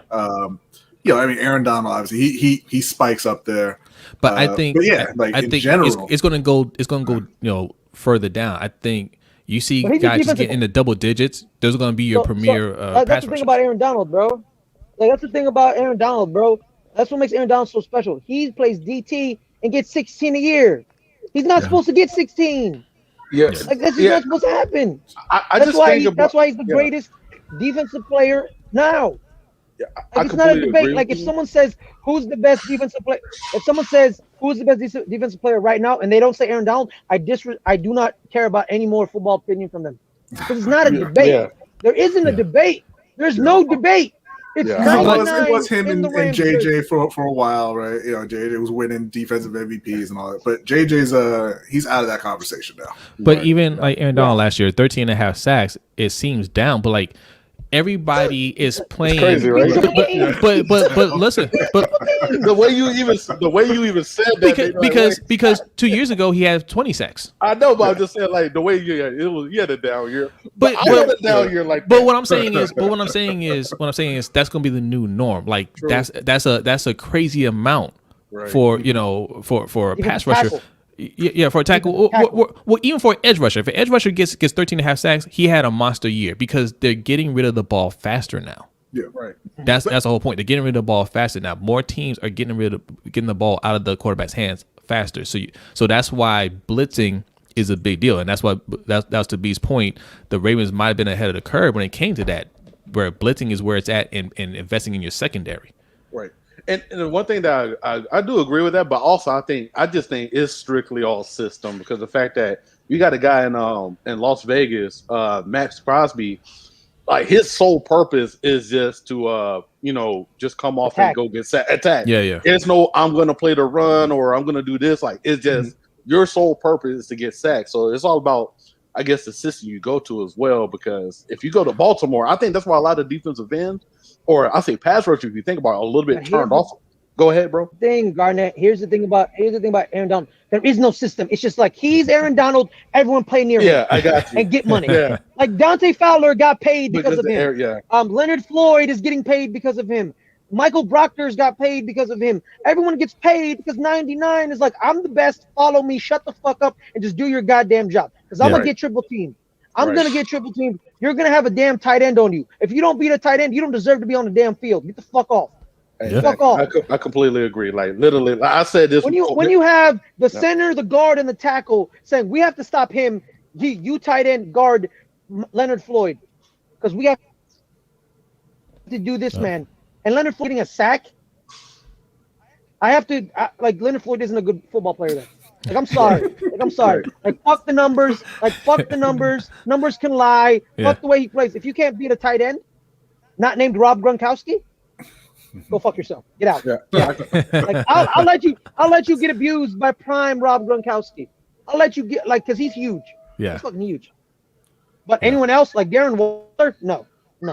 Absolutely not. Right. How you doing, boss? Hey, the transition is so smooth. That's why I love Ferris, man. Abuse. What's up, man? What you doing? That's why I love Ferris, man. Like he can make that transition. He can go hard on the sports take and then just switch to excellent customer service mode. Hell yeah. And I think none of us are going to disagree from the whole Aaron Donald. Like they literally need to change the name of that fucking award from Defensive Player of the Year to Aaron Donald Award of the Year. To be honest with you, it's I never seen somebody. He's terrorizing, man. Yeah, I'm gonna be real with you, man. Yeah. If he gets at least 2 Super Bowls, there's a conversation him being the greatest defensive player of all time with the original LT. There's a conversation there, yeah. And that's coming from me. Did you hear that? Did you hear what he said? He LT. said the original LT. He's acknowledging LT out in San Diego. That's right. I am. We won that so fast, man. Like you laid down on that in like 24 hours. Damn. Nah, man. Hey, man. Here's the thing, because LT. Like I'm not gonna disrespect LT. She's not gonna happen. Which LT? Because he didn't even need to say the original LT. We're talking about defense. He knows. Yeah. He knows it's LaDainian's world. Like, come on, bro. Like the man's a goddamn Hall of Fame. Yeah. But there's still one LT. Yeah, there's two. Yeah, LaDainian Tomlinson. No. Yeah, man. You're absolutely right. Like the role they have you in is going to determine production. Like the raw numbers a lot of times. Right. But man, like that's why I'm kind of a little bit wary because he's mentioned all the guys who got paid off of Aaron Donald. Like Carolina signed one of those guys. They didn't pay him a lot, but they brought in Morgan Fox. Right. I think he can play, but it's always kind of concerning coming from that to your team and hoping they can do the same thing. It's like you remember Asa Keem. Right? Yeah. The number 3 for the greatest show on turf, and then Detroit was like, maybe he's the guy. Yeah. No, he wasn't the guy. No. He was not the guy. But yeah, it's all about how they use you. Right. And that's like my biggest fear with that Baltimore. Receiving core, bro. That receiving core was a bunch of goons, though, man. That Isaac Bruce, Torrey Holt, Asakeem. The first time I saw them, I don't even Ricky remember what Prohl? week it was. But when they saw it, we had Isaac Bruce and Torrey Holt sprinting down the sideline together, talking to each other. Yeah. On a touchdown pass. I was like, nobody's going to beat them. Yeah. It's over already. Yeah. That was amazing to see. Like that, but see, cheated. Yeah, but that's the thing. That's what I want in Baltimore. I want to have an offense where it's just like nobody can stop us, right? If we get stopped, it'd be an upset. But like I want to go in there knowing we can dominate everybody, right? And we can do that, right? Like we could easily this year had AB and Julio Jones on that roster, and still fix the O line. We could have had a good O line and two of the top wide receivers in the league under budget, and we can go into every game. It wouldn't matter what the defense did. It wouldn't matter. We go out there and we're like, man, we're putting up at least 35, at least, because there isn't a defense built that could stop that. Right. And I like I said, like Julio is my favorite receiver all the time behind Randy Moss, but the fact that it's just, I wish we would have made a jump on him, or either it's only like you said, but knowing who we are, like it's one of the things where I used to have that whole faction of like, bro, we were so close to getting Terrell Owens, but we fucked up and did not. Y'all ever seen Isaac Bruce's fingers? Yeah. Oh, they're all. Ugh. Torrey Holt's fingers like that. They're all. Yeah. They're like this. Yeah, the one finger. Kurt Warner screwed them up, bro. Kurt Warner was like, I don't care. I'm throwing this like a laser. You better catch it. And Torrey Holt, and then Isaac was like, come on, bro. Kurt my Warner, pinky's the only one that's straight. Pinky's the only one that's straight. Kurt Warner calls broken fingers and broken jaws, man. That's all I gotta say. Shit. Oh, that's true. How about Anquan Bolden? Yeah, Dwight Smith lit him up. That wasn't Kurt Warner. It was Cardinals. No. Was it Leinart? Yeah, I know it wasn't. Yeah, no, it wasn't. It was. I think it was one of the McCowns. Yeah, it was before. But Kurt was in New York. You don't take a hit like that for a McCown. I thought. No, I swear to God, I thought it was Kurt, because Kurt was like, I felt so sorry. Kurt, I thought I had to retire after that. He felt horrible after that. Because I think Kurt came in 07. That happened in 05. I gotta look it up now. I don't know. Hey man, don't quote me on it. We're quoting you. Right. Yeah. Cause like I remember Kurt Warner. He was like basically like, "Oh man, I should retire, man. I felt so bad." You know, he was like going through. He went to Arizona in 2005. Yep. Okay. So, yep. I'm not going to do the rest of the research to see if that's the year that Anquan got hurt. But we know it happened after that. But it's just like, I'm right there with you, Jose, about the receiving core part, because the fact that would have gave us room to either get a center, a tackle, a guard. Well, everybody's, oh my God, Ben Cleveland. Oh my God, he's the greatest. He looks so stiff when he's walking around, man. Yeah, like he really does. For real. Hey man, guys, y'all know. So this was in 2008. 2008 is when he got hurt. He got hit by. They're playing the Jets. Oh, it was Kurt White Smith, and he got hit by Eric Smith. Eric Smith. I knew it was a Smith. Eric Smith. Yeah, but Kluki Galladay sent me he went to Chiefs training camp. Okay. He sent me a photo of Joe Thuney and Orlando Brown standing next to each other. Yeah. Goodness fucking gracious. Goodness fucking gracious. Like Thuney is the same size as him. And Orlando Brown Jr. is fucking huge. And I'm like, oh my God. Patrick Mahomes isn't getting sacked this year. He's not, man. He isn't. He's not. But man, this is a problem that me and B have when we keep talking about, we got to have money to sign Lamar. I'm like, Patrick Mahomes is the highest paid NFL player in the history of the game, and they just went and got Orlando Brown, Joe Thuney, who's the other guy they brought out? Kyle Long. They got Kyle Long. They completely redid their O line. He's injured. He's injured though. Yeah, but they also just did Tyreek Hill's deal like 2 years ago. All right, Kelsey got paid. They brought Welcome in. Back, Just Allo. What's up, man? They They signed Tyrann Mathieu not too long ago, right? Like they're bringing in all this talent, despite the fact that they gave Pat Mahomes all the money. So what's our problem? Like, why can't we sign anybody? And that's why I meant to really like say it more when we were talking about it. You know, listing all of the draft picks they used, although on the O-line, edge rusher, wide receiver, right?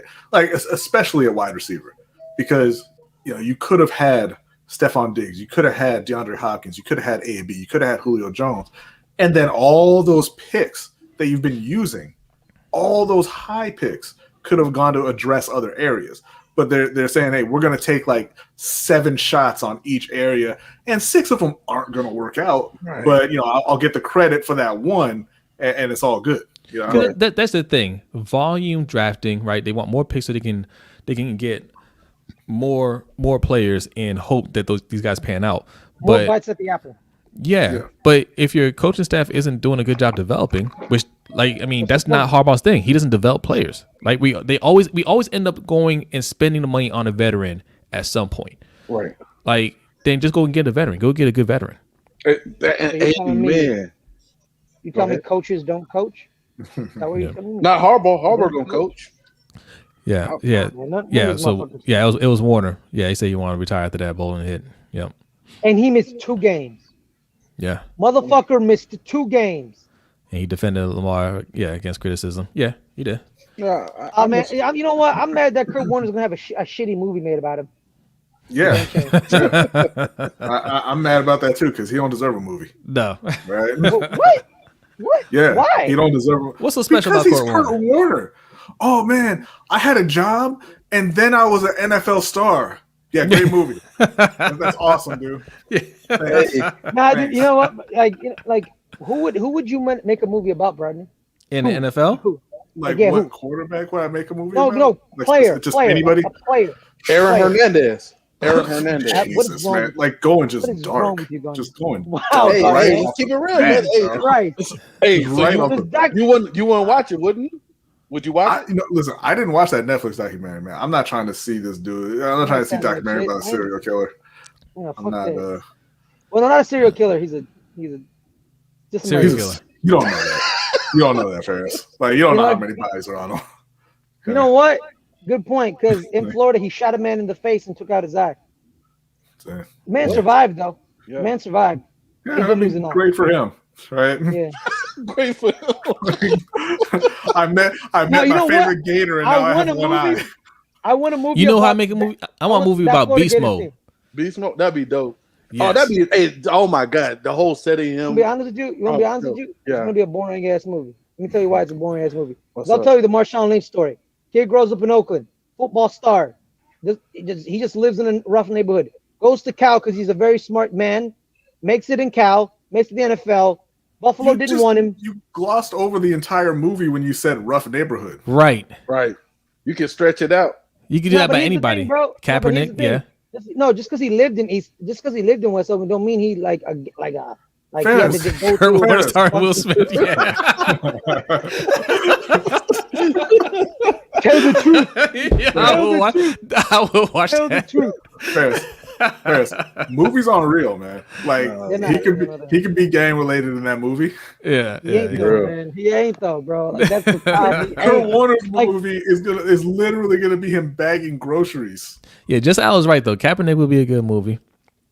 I think honestly, his would be kind of sad because you find out your mom didn't want you. She put you up to foster care. You get adopted by a rich white family. You have everything handed to you. You go to Nevada. Then you become a social activist. Fred Lane, that's a good movie. Yeah. Let me think of it. Let's see. Lawrence Taylor. Nah, man. That's a movie that will premiere at Sundance. Yeah. Nobody will want to watch. Well, look, they have everything that you want, right? Drugs, sex, and violence. Oh, so It has to be, dude.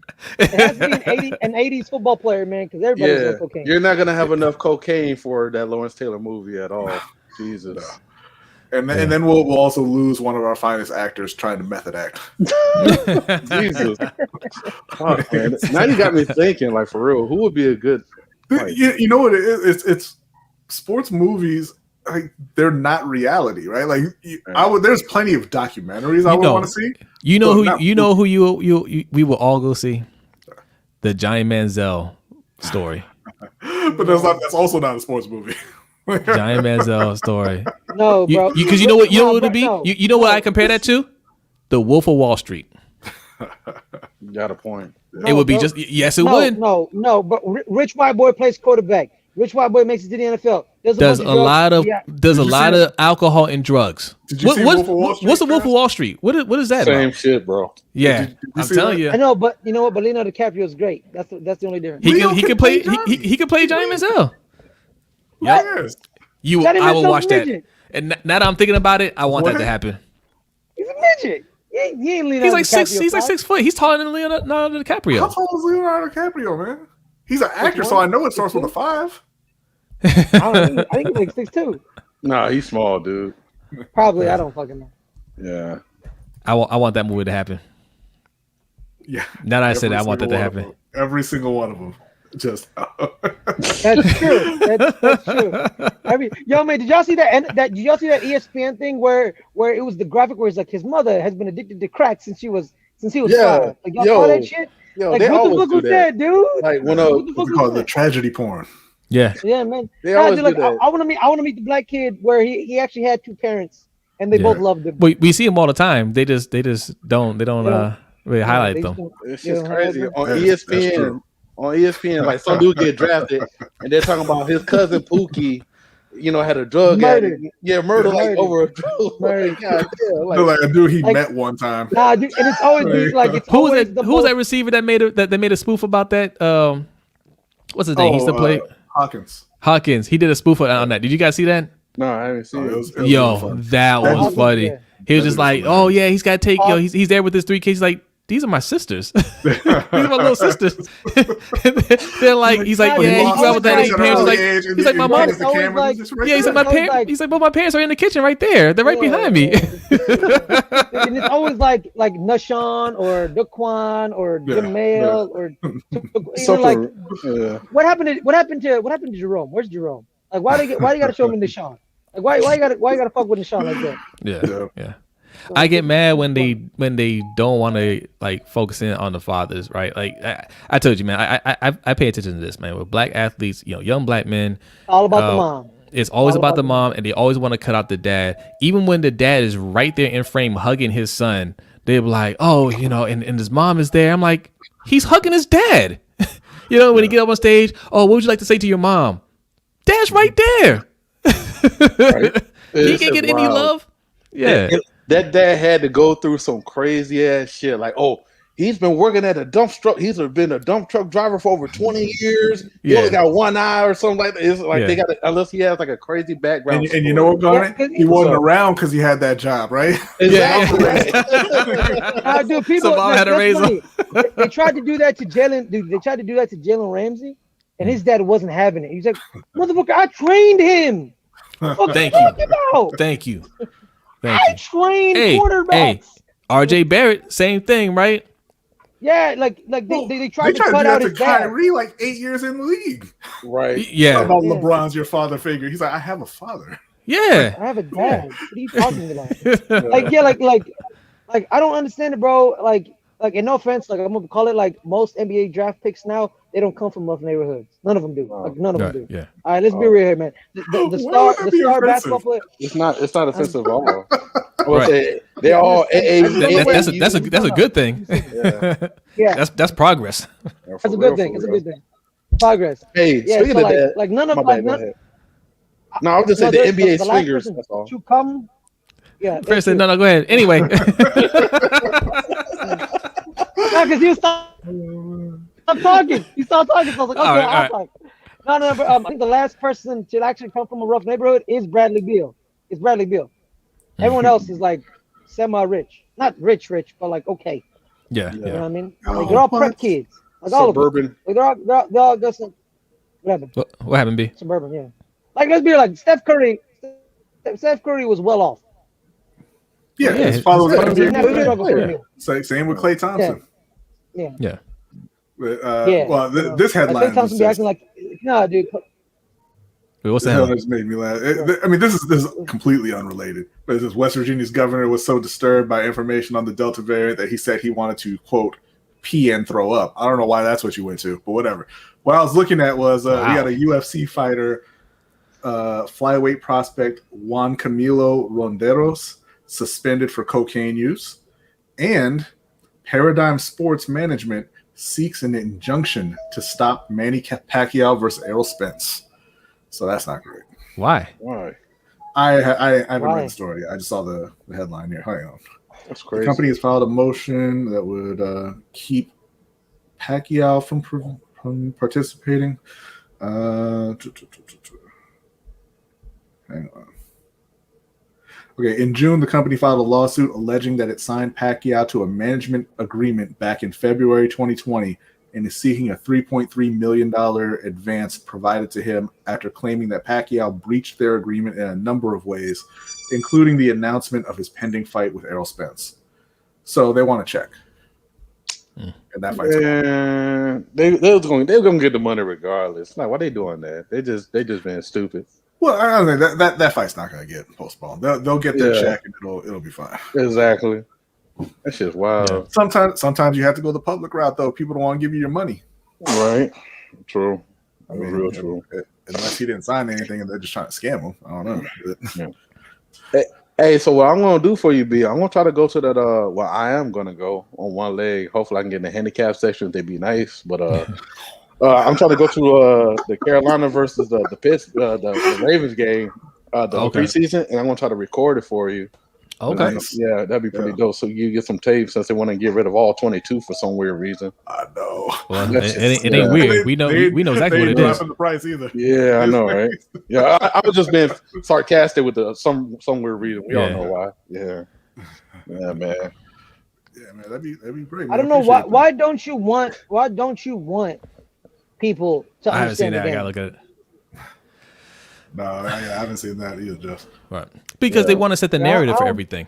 Like you think they don't like all these guys on Twitter that have their sites and their different charting and really be able to break down stuff, because it breaks down a lot of the narratives that they put out there towards certain types of players. Yeah, they're the one league that really does not want their fan base educated about the game. Right. It's just so odd to me. Yeah, right.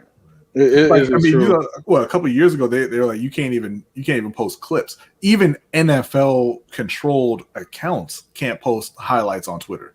That's why you see all the teams, whenever they score a touchdown, they post the dots or whatever, or they'll just post some GIF, because they're just not allowed to use video anymore. They're so backwards. Yeah, right. Yeah. Like, why can't I subscribe to some service that lets me watch the Panthers every week? There ain't no team in West Virginia. But that's how you end up choking out your own product at some point, because now, like, the demographic, it's the younger generation isn't really watching football like it used to. Sugar Ray or Floyd Mayweather. Or Floyd. Floyd. Yeah. It's Floyd, homie. Yeah. Sugar Ray wasn't even the best king. No, he's talking Sugar Ray Robinson. No, he said Sugar Ray Leonard. Did you say Leonard? It says Sugar Ray. Where do you see the letter, bro? There's like 4 Sugar Rays. Be more specific, Just Allo. But he's talking about the one that could possibly be the GOAT, and that's Sugar Ray Robinson. Yeah. Okay. All right. Floyd, I would probably lean Sugar Ray Robinson there, but obviously watched. I've never seen him box. I've never seen Sugar Ray Robinson. I've seen clips of him, but not. I wasn't alive then like you, Just Allo. So, but I'm gonna say Sugar Ray. I'm gonna say Sugar Ray. I'm gonna go with Floyd. Yeah. Yo, so Jose, so when you think Greg Roman's gonna get fired? So it depends. Okay, let's pull up the schedule here. Listen, got it. I don't want to hear it, man. Running the ball 45 times a game is his personal choice. All right, you don't be trying to get that man fired for just running the ball. Hold on, man. Like it's just it's like this is what I hate about the Ravens games. Oh, I took the schedule down. Man. Lamar wins games. Yeah, Like I just find it crazy. I'll tell you when he gets fired. when John Harbaugh gets fired. Yeah. They're both gonna get shipped out. Like Harbaugh is John Harbaugh gets fired, they're gonna fire Greg he's Roman. adept at getting other people up out of there to save his job. All right, so I'm just taking a quick glance at the schedule, right?